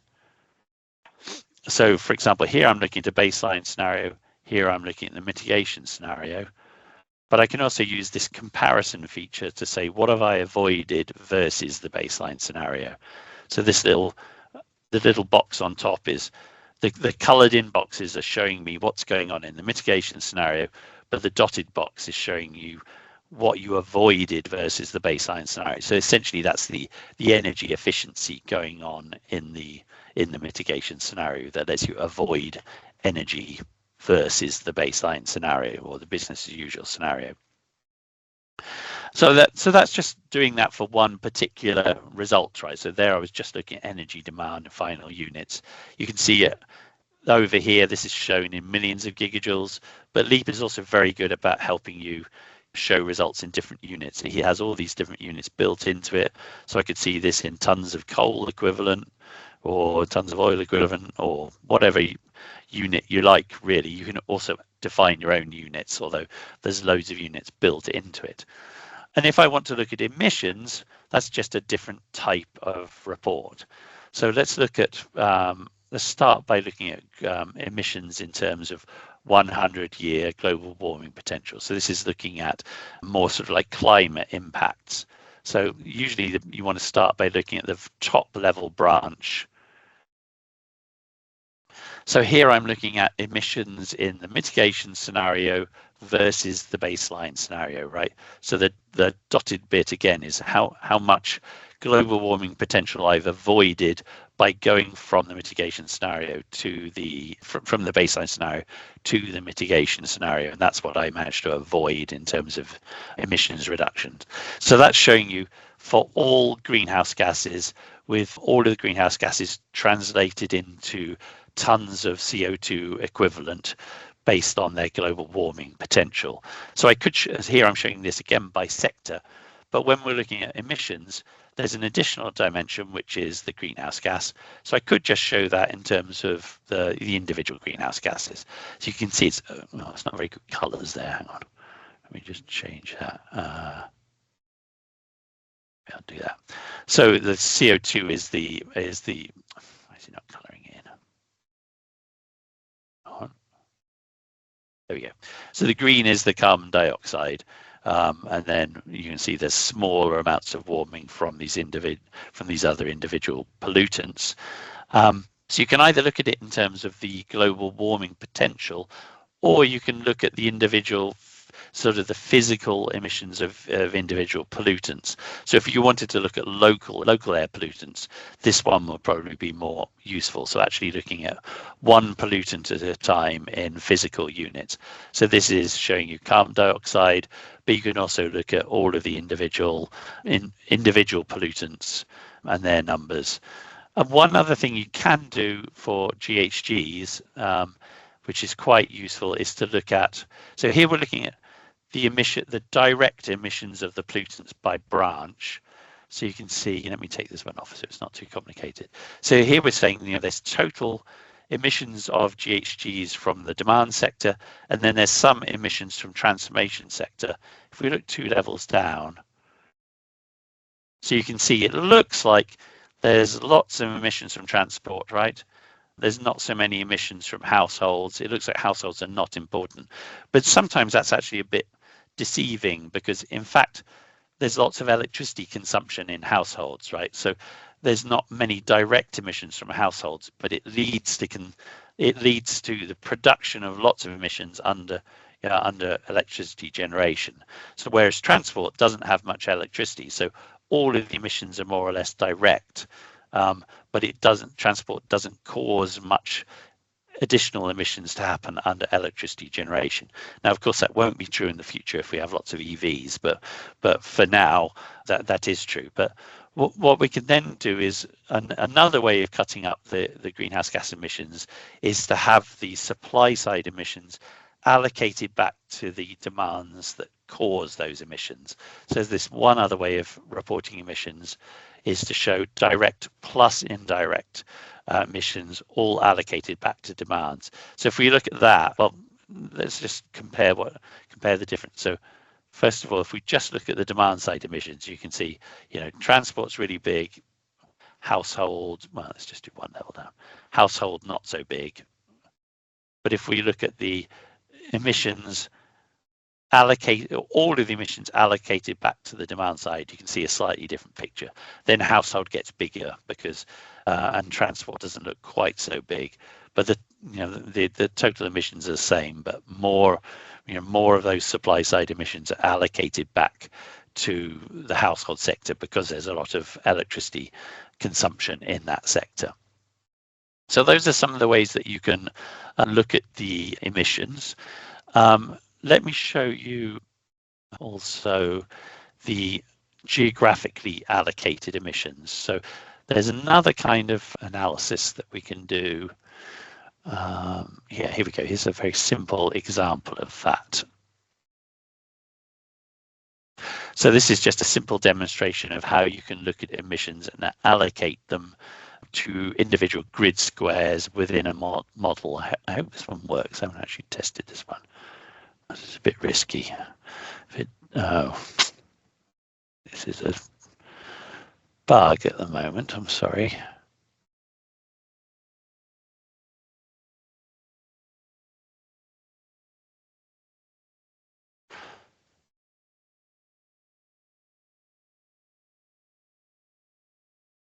Sorry, this takes a few seconds to run. While we're waiting for that, I'm just going to have a very quick look to see if there's any questions so far. I don't see any so far. Okay, so here's an example of where we've taken emissions and estimated them nationally, but then we can look at what those emissions might be allocated to sort of grid squares within a model. So this particular model is a regional model that has 3 different countries: Bangladesh, Nepal, and Bhutan, I think. Oops, I zoomed in too much, sorry.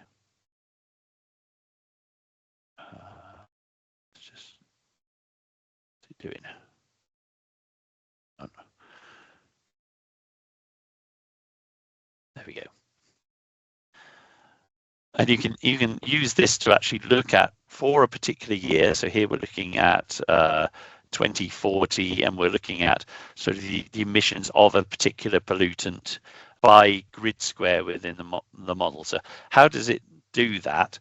The way it does that is it allows you, it takes proxy data sets and uses those to allocate the overall emissions in each sector by grid square.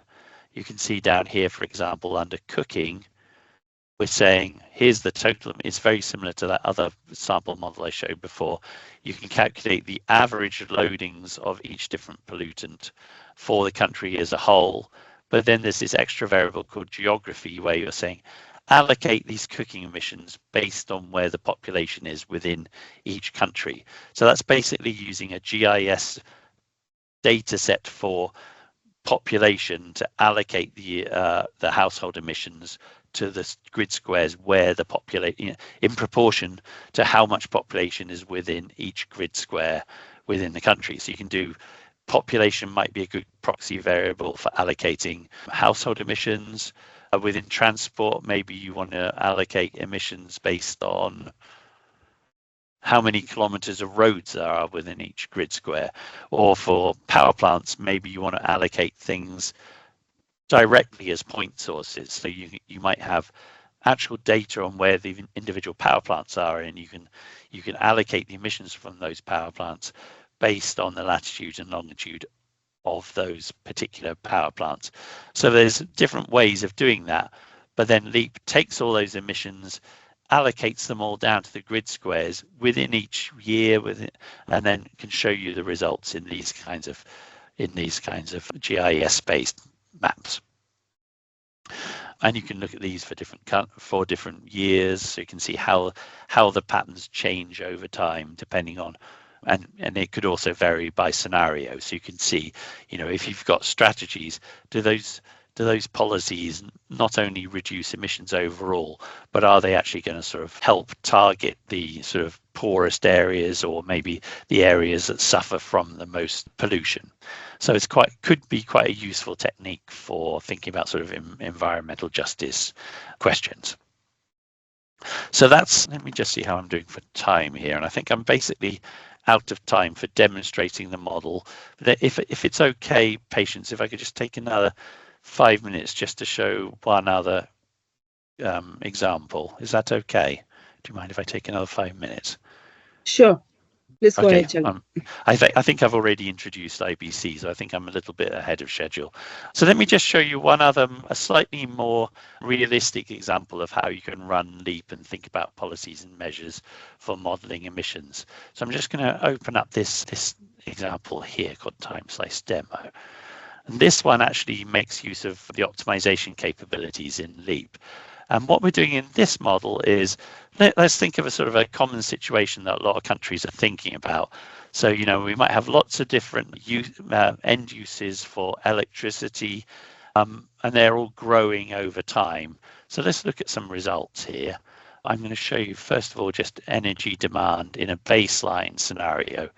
So you can see here, this is sort of typical in many countries. The demand for energy is growing over time, and we can particularly focus in on electricity. So you can see electricity is growing even more than fuels as a whole, and there's really big growth going on in households. There's not much growth in this baseline scenario. There's not much growth in electricity and transport, so we're not doing a lot of EVs in this scenario.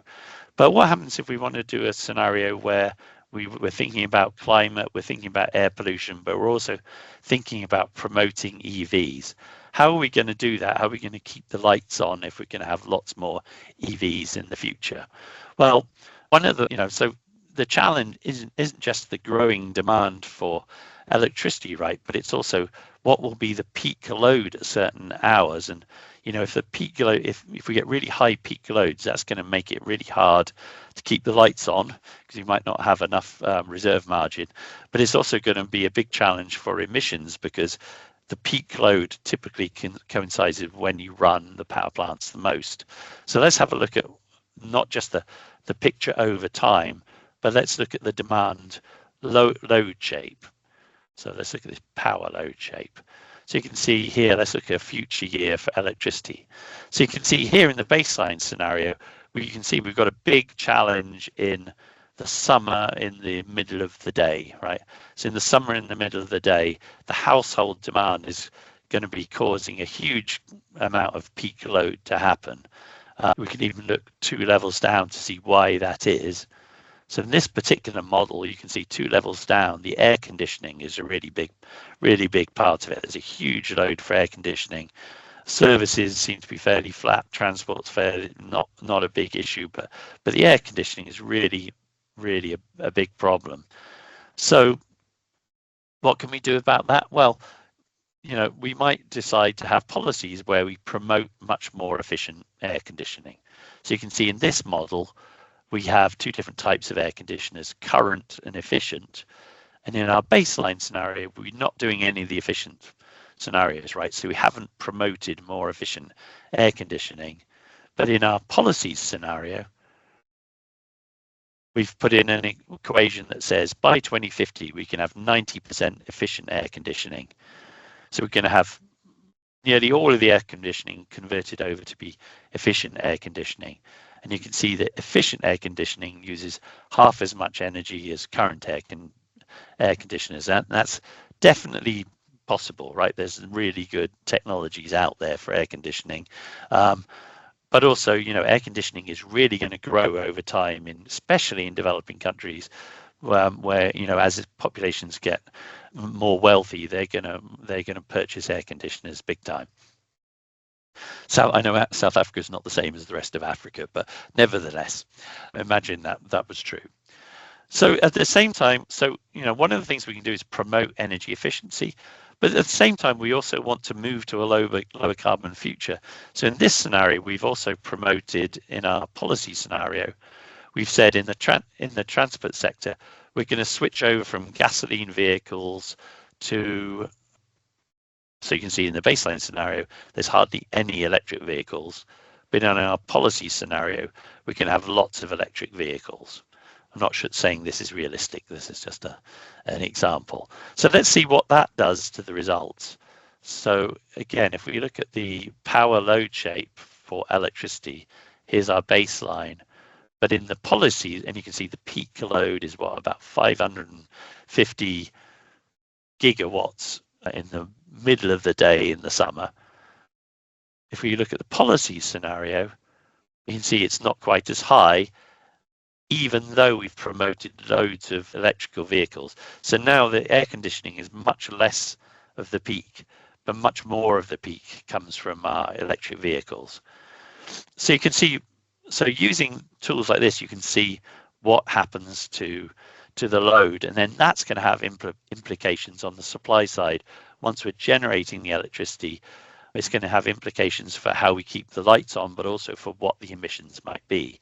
So let's come back down to the baseline scenario. Let's look at the generation. So let's look at gigawatt hours, maybe is a better unit.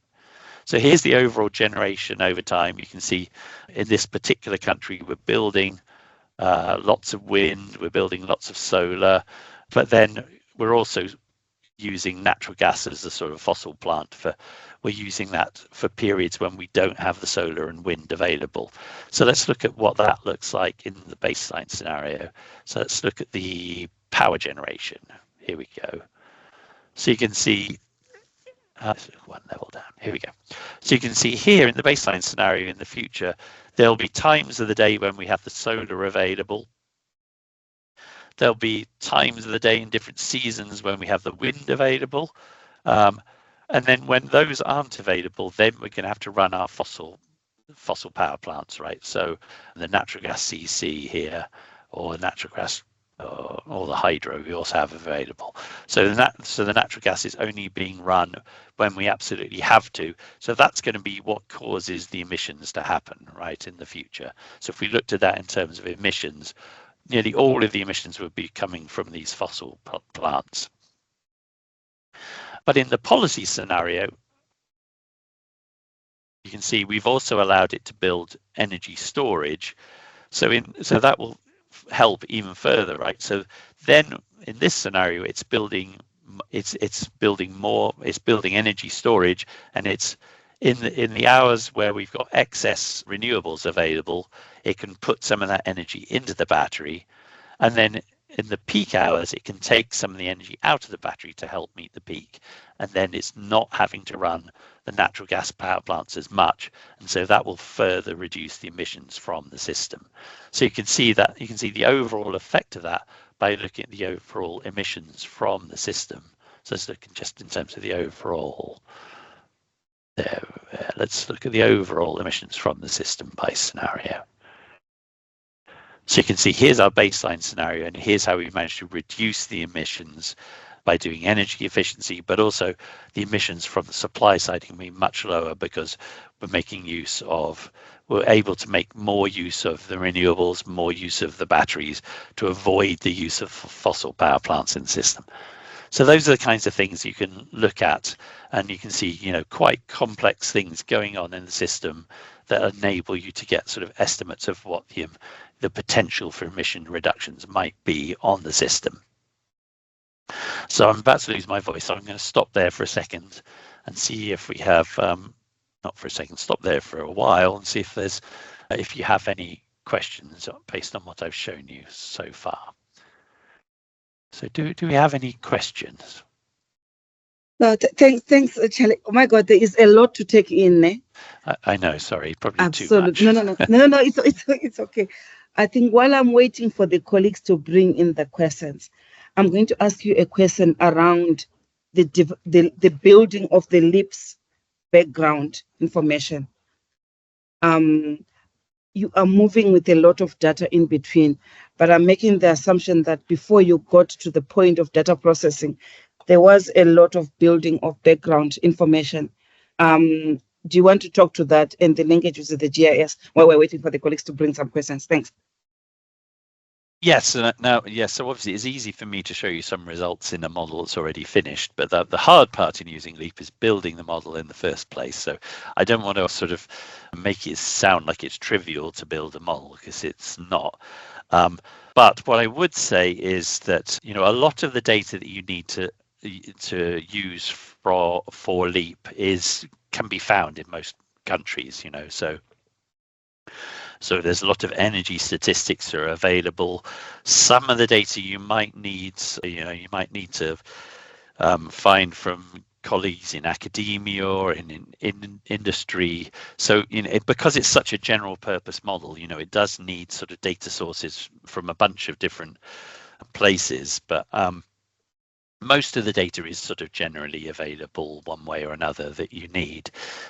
But sometimes you do have to rely on sort of like proxy data or data that, is sort of international data that you think could be reasonable to apply also in your own country. So things like, what are reasonable fuel economy numbers for vehicles? If you can't find that for your own country, you can probably find international estimates of that, or what's the energy consumption of a cook stove? You can find that from sort of literature review.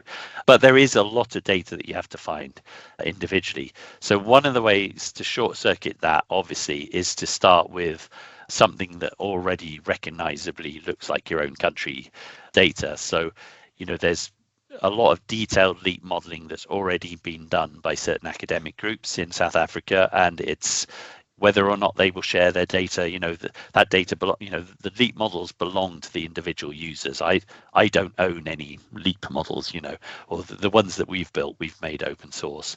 And so you might want to contact colleagues within the country. So UCT would be one of the people who've done, one of the groups of people have done a lot of work.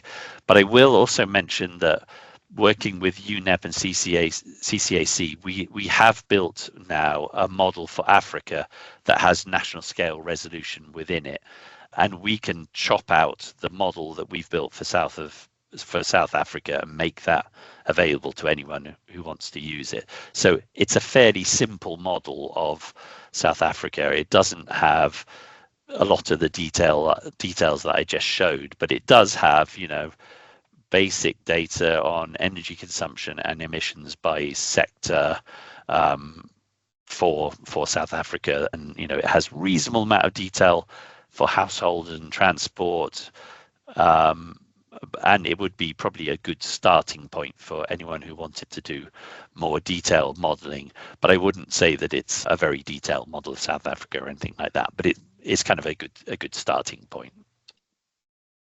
I hope that somewhat answered your question, Patience. It does.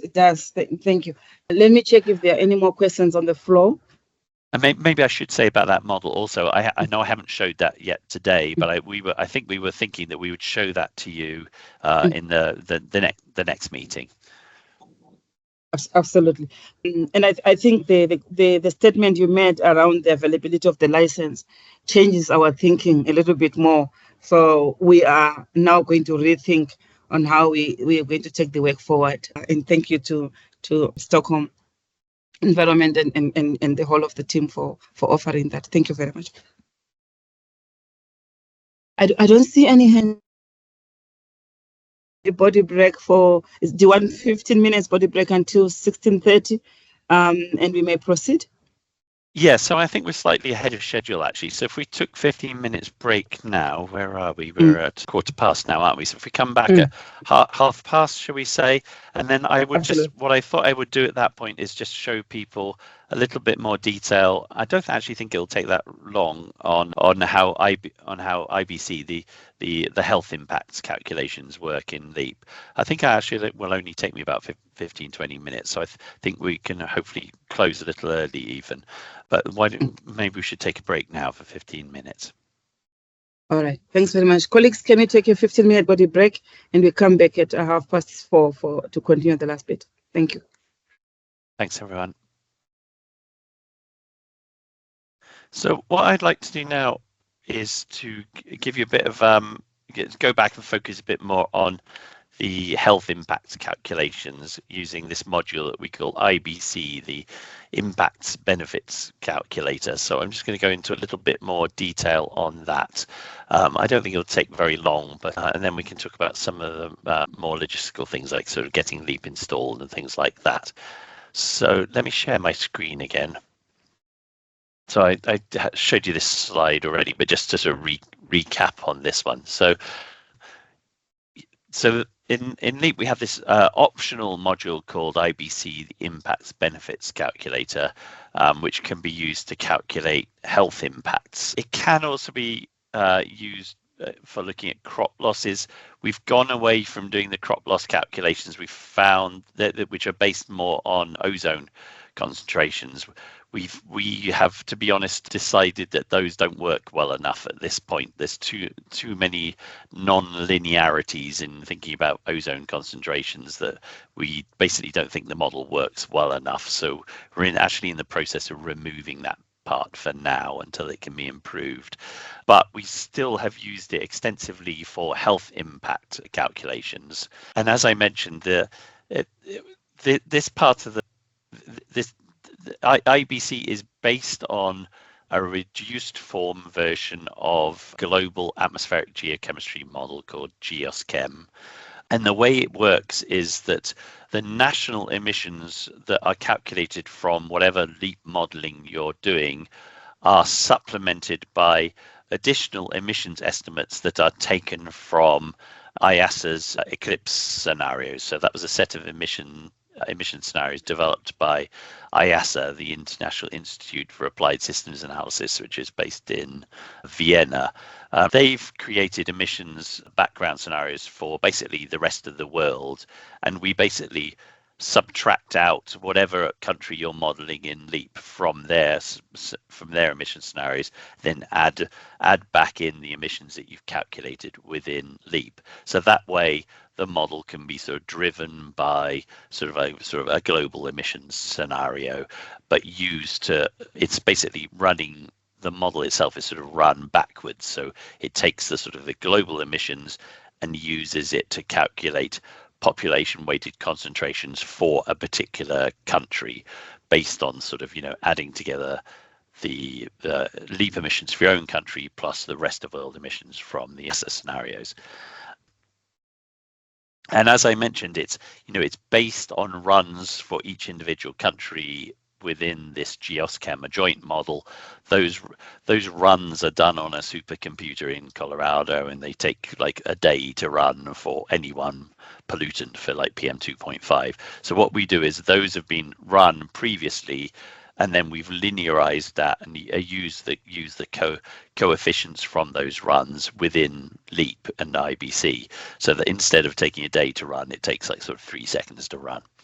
So it's which actually is a really important part of why we think this model is important, because it basically makes it possible for people to think about these issues basically in any ministry or any university, even if you don't have access to this supercomputer, right? You can start to think about policies related to health impacts just on a basic, PC. You don't have to have access to time and money to have access to a supercomputer. So once you run the model, then IBC is going to first calculate the sort of population-weighted concentrations of the secondary pollutants. So it's based on those coefficients. It's taking into account the total emissions globally and how those translate into population-weighted concentrations in a particular country. So it has built into it, the distribution of the population within the country, and it has built into it sort of the meteorology, so it knows how the wind is blowing and how the emissions are being blown around the world.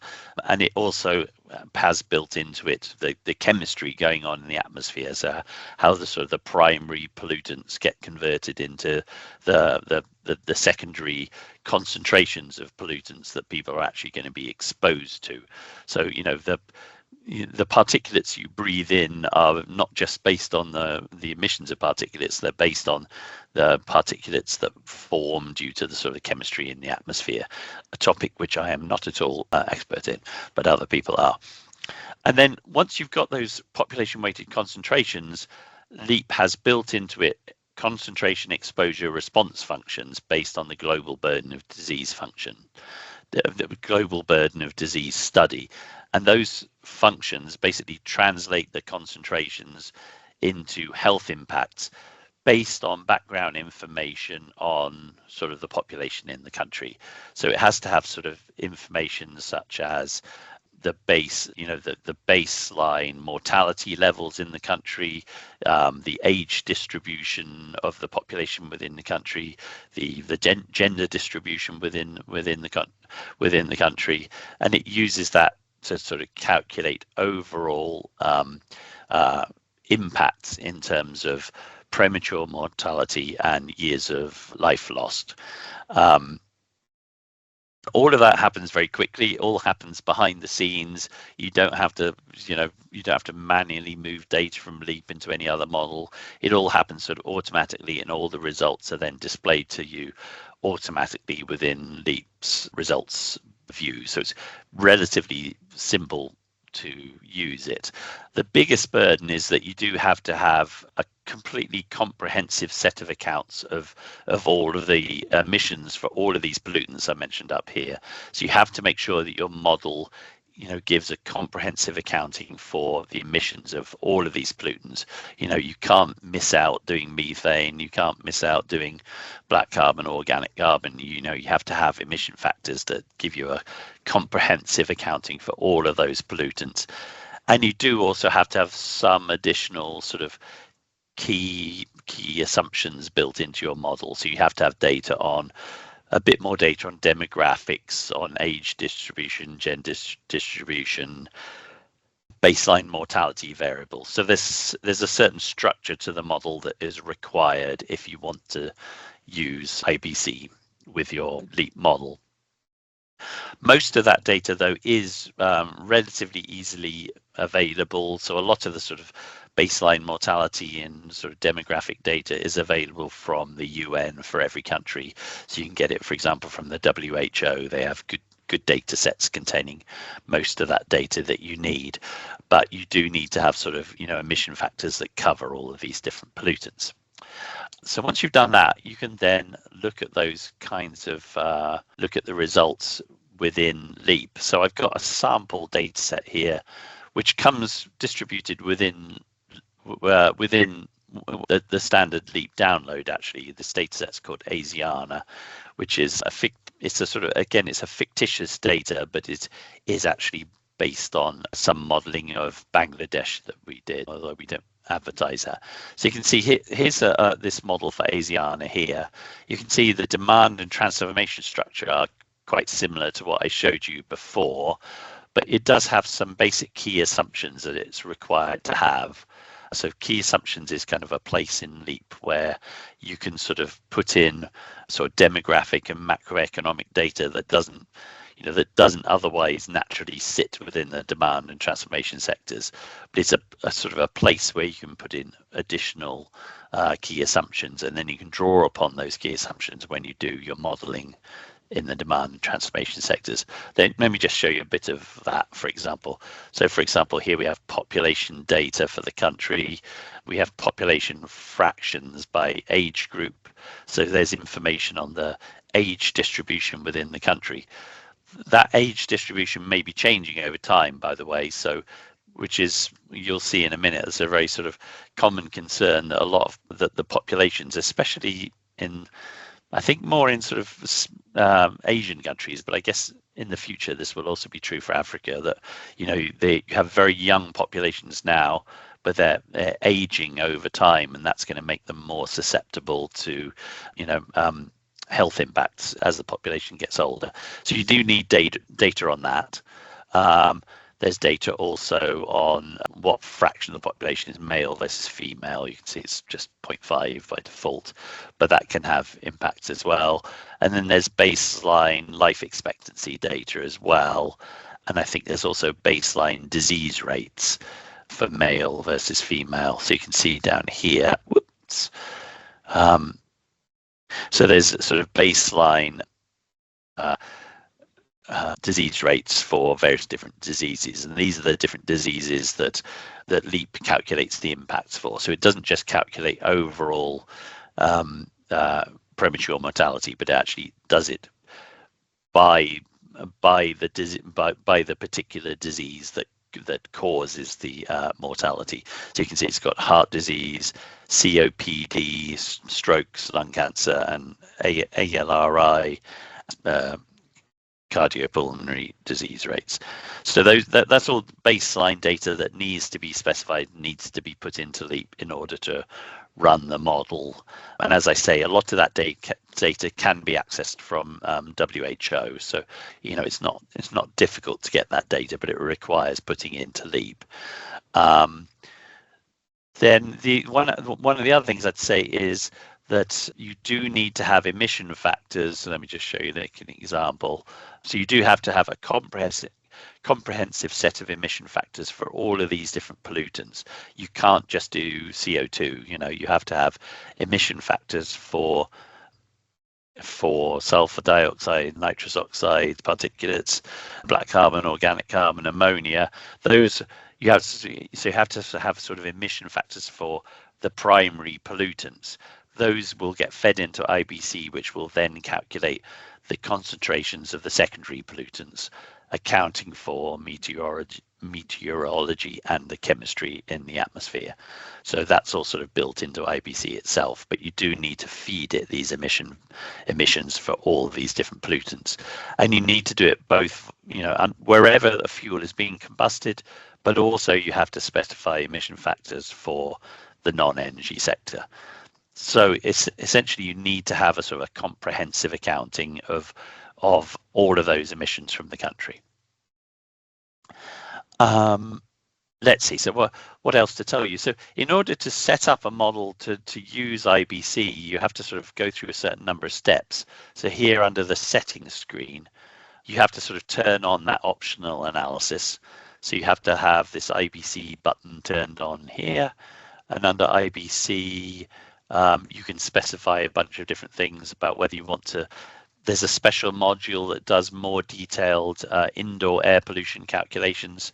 You can optionally turn that on. You can turn on the ozone calculations. by default, we leave that off for now because we're not very confident in them. I would recommend not using this feature for now. You can also use different health impact relative risk functions. So you can choose which particular ones you want to use. We're using this one by default, but there's a newer version, the 2015 Global Burn Disease. So you can choose which one you want to use. And there's a few other more advanced options. What else to say there? I think I'll leave that for now. Maybe I should just show you on in terms of the residential, the indoor. So as I said, it can look at indoor air pollution separately from ambient air pollution. And if you want to do that down here, that's based on looking at, in particular, at cooking. And it has a particular model that looks at different cooking devices and how are they related to exposure in households. And this particular module is based on a separate methodology called the HAPIT methodology, which was a model used for thinking about sort of transitioning to clean cooking in sort of at the village scale. But we've adapted the methodology to make it usable within a sort of a national scale model. And the way it does it is basically it asks you to think about exposure levels of different categories of people within households. So it basically divides households up into the male and female members of the household, and in particular who's doing the cooking, and then also thinking about what's the exposure level for children versus adults, and what's their sort of relative exposure compared to the person doing the cooking in the household. So you can see here, for example, here's numbers for the primary exposure for the cook in the household, and the exposure will be different depending on the technology. So you can see traditional wood stoves have very high exposure levels, but electricity will have much lower exposure levels. It's not zero because there's still particulate emitted from the food itself, not just from the burning of the fuel. But then you can see, if you have a policy to transition to clean cooking, what are the likely reductions in exposure level, and then that can in turn be translated into health impacts. Okay, so let me show you some results from this then. So, once you've got the model all set up, and it can be a bit of a challenge to get a model set up in exactly the way that IBC wants you to have it set up. So there is a feature in Leap where there's this special script that will check your model to see if it's set up correctly, and it will run a little script checking all the branches and checking all the structure to see if it's correctly set up.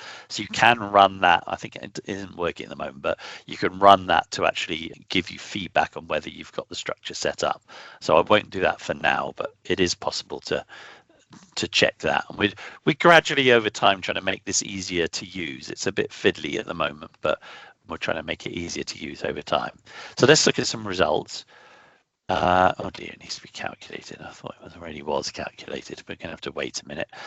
So at the moment, it's doing these calculations. So first, it does the basic Leap calculations of the energy system, of the emissions, and then those emissions are fed into this external IBC module. And Leap and IBC are connected by a set of scripts that run. And in fact, down here at the bottom, you can see that it's running these Visual Basic scripts. Those scripts take the emissions out of Leap, feed them into the input files required by IBC. IBC does all its concentration calculations and health impact calculations, and then it produces a results file, and then Leap reads that results file, and it reads all the results back into the indicator branches in Leap, which I can show you down here. So down here we have all these indicator branches, and you can see here it's got the results for concentrations, premature deaths, years of life lost, climate impacts, economic damages, etc., etc. I'm going to focus on the premature deaths numbers.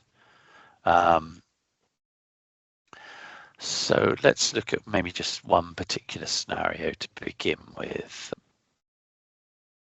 So here I'm looking at premature deaths from PM 2.5.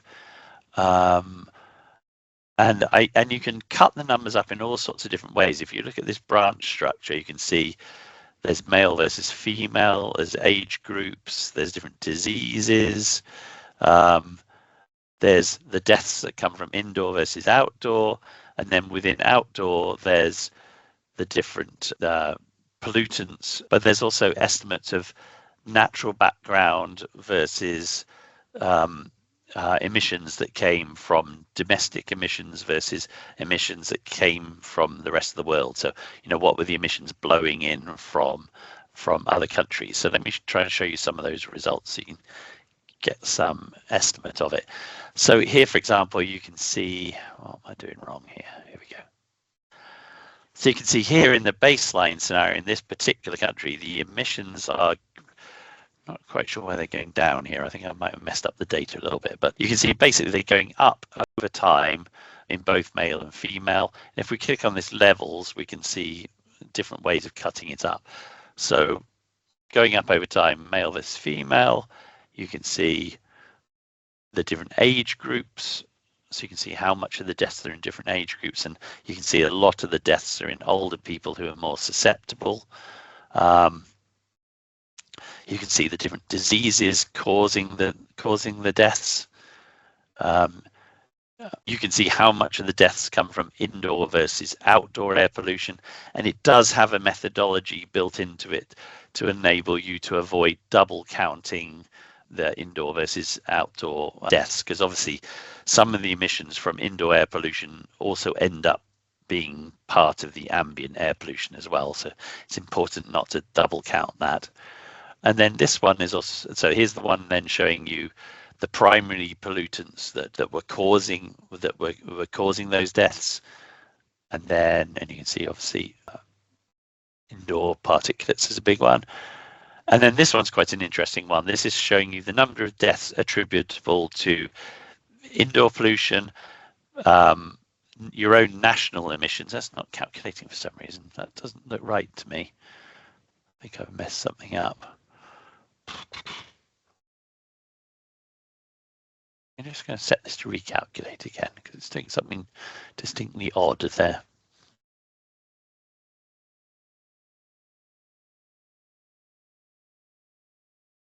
Give me 1 second here.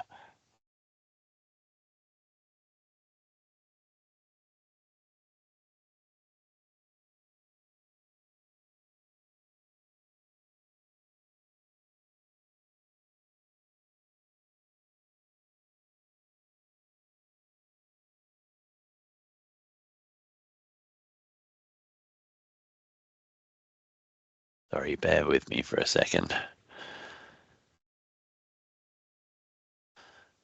Yeah, something weird going on here. We'll just have to ignore that for now. Yeah, okay, there should be some number in there that's going up for national emissions. I don't know why it's not working quite right at the moment. But you can basically break the deaths down into deaths that are caused by your own national emissions, deaths that are caused by natural background emissions. So there might be emissions due to dust from deserts, for example. If you've got a desert that's causing dust to blow into your country, it's something that you can't do anything about, but it's useful to know what the numbers are. Then you can have deaths from rest of world emissions. So deaths, so if you're in Bangladesh, you've probably got a lot of pollutants blowing in from India, for example. That can be important. And then you've got the indoor air pollution as well. And you can see what's the sort of contribution of all those different things. And then you can look at, it's working here, so why is it not working there? So, and then you can look at a policy, what's the implications of doing policies? So, you can look at all these different sectors, how you can reduce those emissions and see what that implies in terms of deaths. So here, for example, I think it's just a problem with the reporting. So here you can see the sort of the deaths within the policy scenario, and then what you avoided versus sort of the baseline scenario. So very similar to how I was showing you reports before. So this can be quite a useful way of looking at getting some feel of how your policies in the energy sector and beyond can actually produce benefits in terms of avoided health impacts from pollution reduction. And one thing I would say, which we've found generally to be true, is that it's very hard to get reductions in health impacts from ambient air pollution. And partly that's, even if you get big reductions in pollution, it's hard to translate that into big reductions in health impacts, especially in developing countries, because, like I said, there's rapidly aging populations in many countries. And so even if the pollution per person is going down over time, the susceptibility is going up. So it makes it really hard to get big benefits, big health impact benefits from the policies addressing ambient air pollution, whereas if you can get much more direct benefits from focusing on indoor air pollution and cooking. So I'm not saying that's generally true for all countries, but that's certainly been true in Southeast Asia and those kinds of regions where we've done some of the modelling. But it would be interesting to see what would be true in South Africa. So those are some of the kind of results you can get. I was showing you premature deaths, but you can also get results for years of life lost. And you can also do sort of economic calculations if you want to. You can actually sort of specify an economic value for avoided premature mortality. So you can actually look at sort of economic damages. We don't do that by default because obviously it's very controversial to use economic values for a human life. But if you want to do that, it is set up to allow you to do that. But we don't specify any values by default for that. So I think I'll leave it at that for now and see if there's any questions on IBC.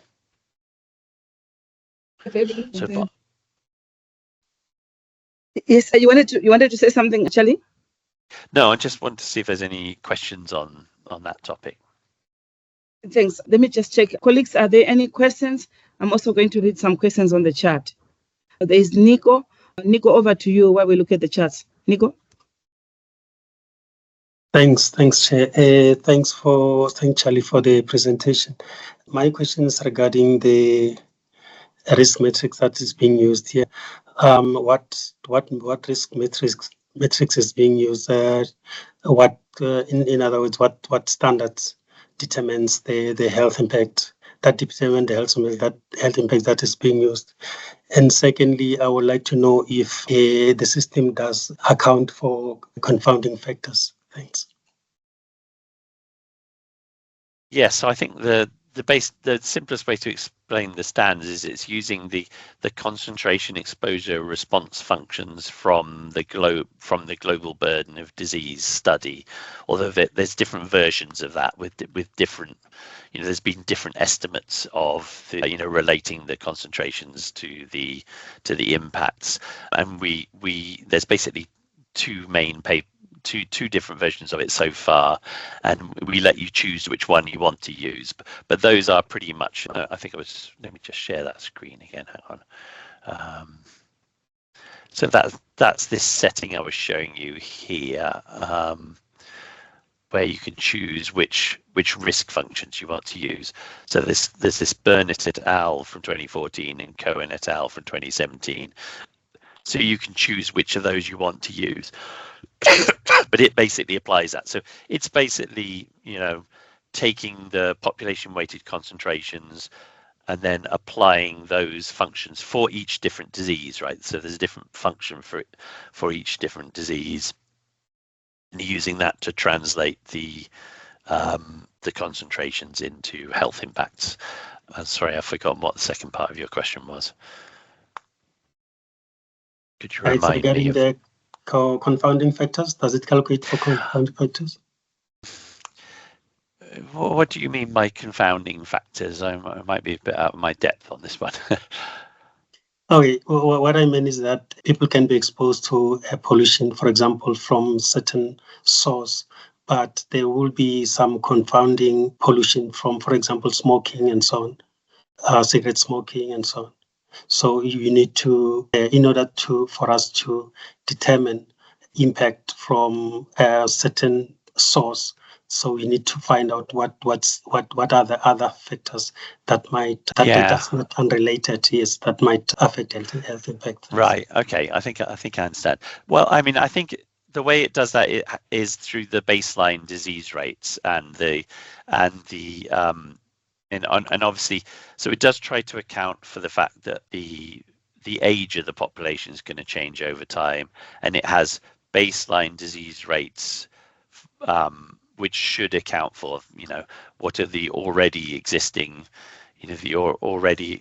impacts from, sort of baseline behavior of the population, basically. So if there's a lot of smoking going on, that should be reflected in those baseline disease rates. So it should account for that. So it should be sort of only accounting for sort of the additional impacts that come from more or less ambient and indoor air pollution. So I think the answer is more or less yes, but we'd need to dig into a bit more detail, but I think the answer is more or less yes.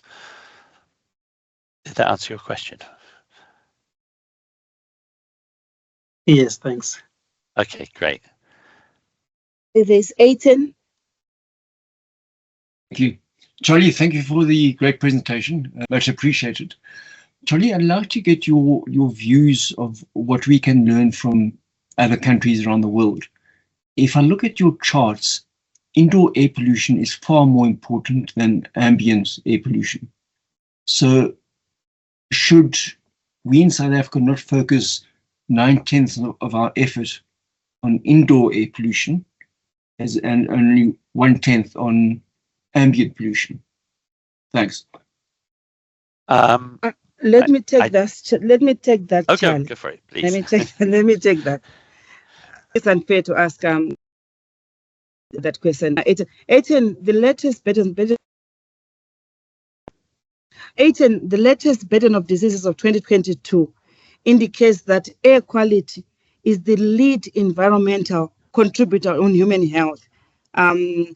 Remember, when you've considered all the other environmental elements, remember indoor air pollution is not necessarily an environmental element per se, but all other environmental concerns considered, air pollution is the leading environmental human health impact, with a contribution up to 4.5% of the GDP. So I didn't want Charlie to answer that question, because from an air quality perspective, it's a significant contributor and far above the indoor air pollution. Aiton, I can provide you with a reference from some of the studies that have been done as well on the GDP contribution of air pollution that is being referred to the burden of diseases report. Thank you for saying that, Dr. Gratze, because I would not claim to be an expert in the situation in South Africa either, and I think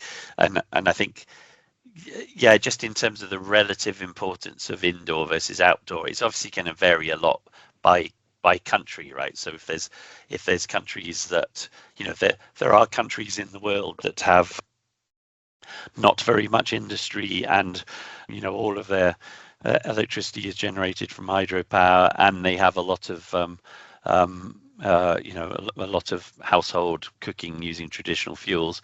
So in those cases, probably indoor air pollution is incredibly important, ambient pollution less so, but other countries might be totally different. And I couldn't claim to be an expert on what the balance is in South Africa. So, but I mean, that's part of the reason to use these tools, is to get an initial rough assessment of how big each one is. And, and I think that, and I'm assuming a lot of people in this meeting already know some of the answers to that. So, how much effort you put into one versus the other obviously should depend on the relative importance, but I think it's going to vary a lot by country. Okay, thanks, Charlie, and thanks, Patience. Any other questions? Thanks. One last question, Charlie. It came from the chat, but maybe if I can summarize from. It is my understanding, and you stand to be corrected, that a lot of time on this system is spent on building the proxy information. I think what you're calling key assumptions, building the information that you need to drive the model. Is that what I understand to be correct as the initial work, up and above what is already pre-built for us at a global level? Yeah, that's true. And obviously, how useful, whether it's worth your time using the model depends a lot on, how much you can invest in getting an initial model set up for a country. But I would say that generally has been true of energy modeling, that a lot of countries have been struggling to build the initial versions of the model.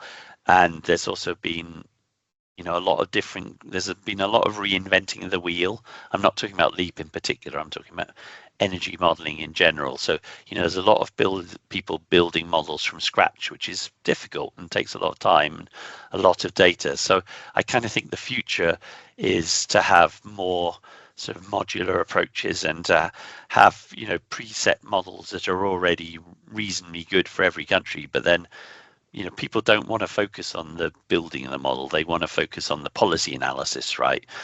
And if we can get the models into a state where they're already reasonable for every country, and then most people can come in and just say, I want to assess this, that, or the other policy, but it's already, there's already a reasonable baseline description of my country there. I just need to describe the policies I'm interested in.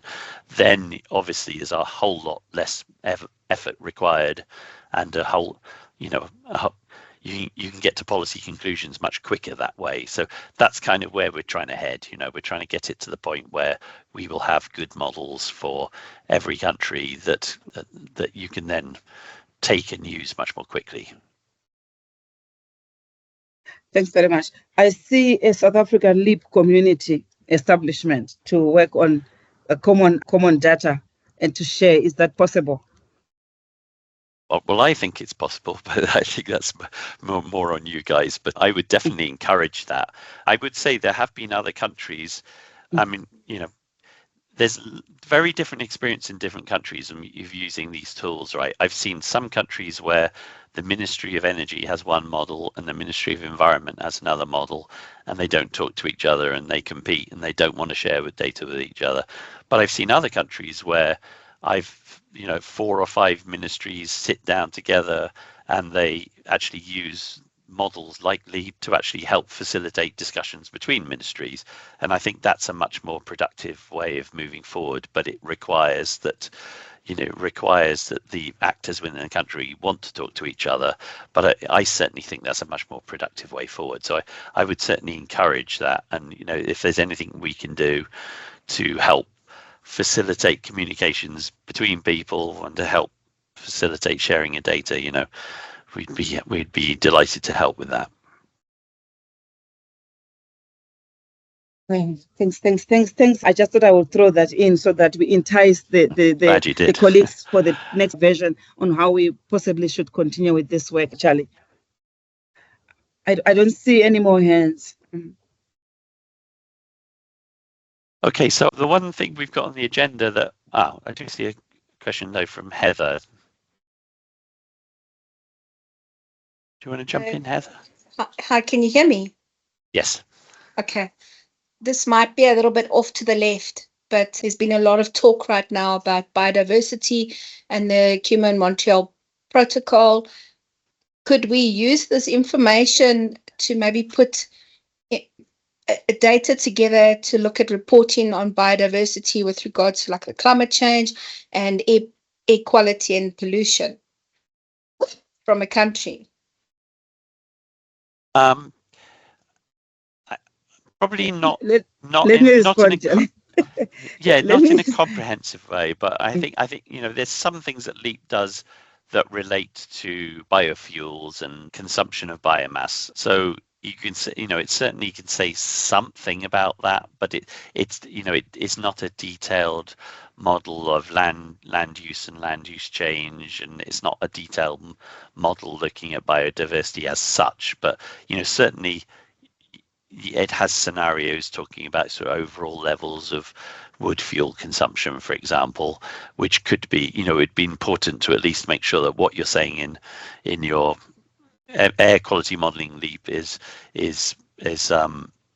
is calibrated to what you're saying when there's a lot of separate work going on in these different areas, and quite often they're not synchronized with each other and they're not consistent with each other. So I would certainly say that you should make sure that you look for consistency across the models, even if they're not necessarily working together. Patience, did you want to add some thoughts on that? Yes. Oh, thanks. I just wanted to say, I think from the air quality perspective, I'm not so sure about the biodiversity. I think we would like to look at using LEAP as a tool to inform policy more than it is to reporting heather. So it might be a slightly different approach from the different departments than we would use, at least from the air quality perspective. Thanks, Charlie. Great, thanks.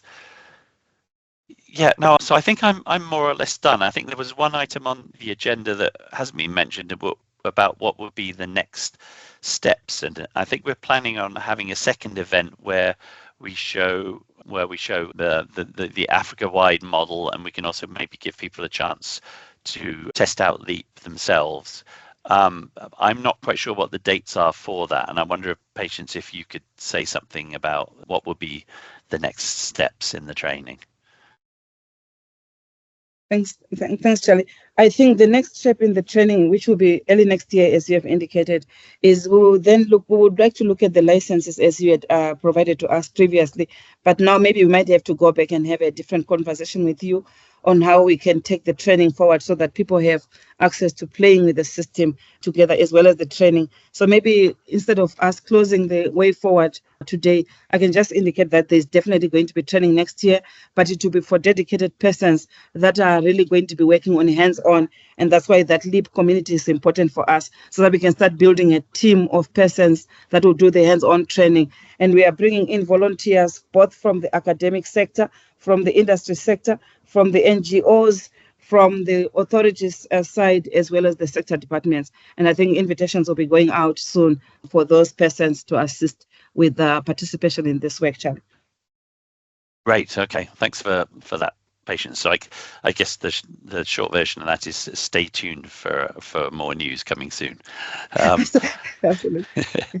All right. So that's great. So I think that's everything from me, and I'll leave it up to you, Patience, to close the event. Thanks, everyone. Thanks very much. I can see I'm sitting with another colleague. Thank you very much, Charlie, for this very comprehensive training. And I think what you've done is you've enticed a lot of us on what is possible and what we can use the LEAP for.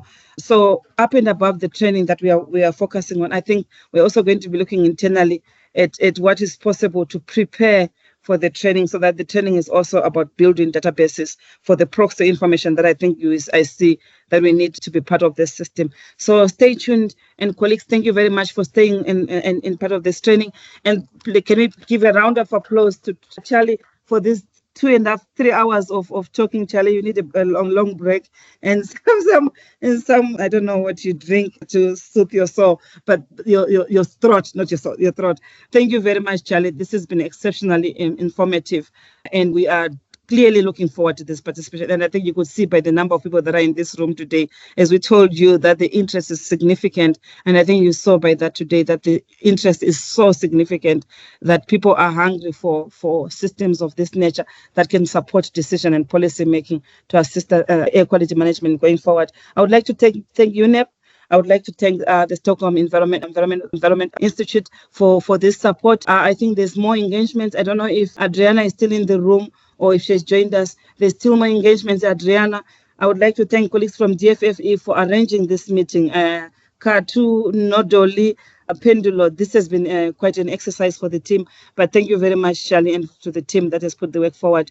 We're looking forward to the next session that is going to be a little bit more detailed and a little bit more focused, and I hope we'll be able to trim the people from 400 that you had today to a number that can make you a little bit more comfortable, or maybe see if we can break down the sessions to accommodate the interest that we can see the country has for this kind of a system. But thank you very much. And up and above that, the policy decision that you have taken to make it available to government, I think we're going to take the discussion forward together with the provinces to fully understand what that means to us so that we can fully utilize this opportunity and privilege that you have afforded to South Africa. It's such a privilege. You have no idea how colleagues were concerned about the cost. And I think it's going to assist us to take the work forward on air quality, because all of the work that we need to do, we must justify the impact of the interventions that we are trying to put in air quality, because all interventions for air quality come with significant costs.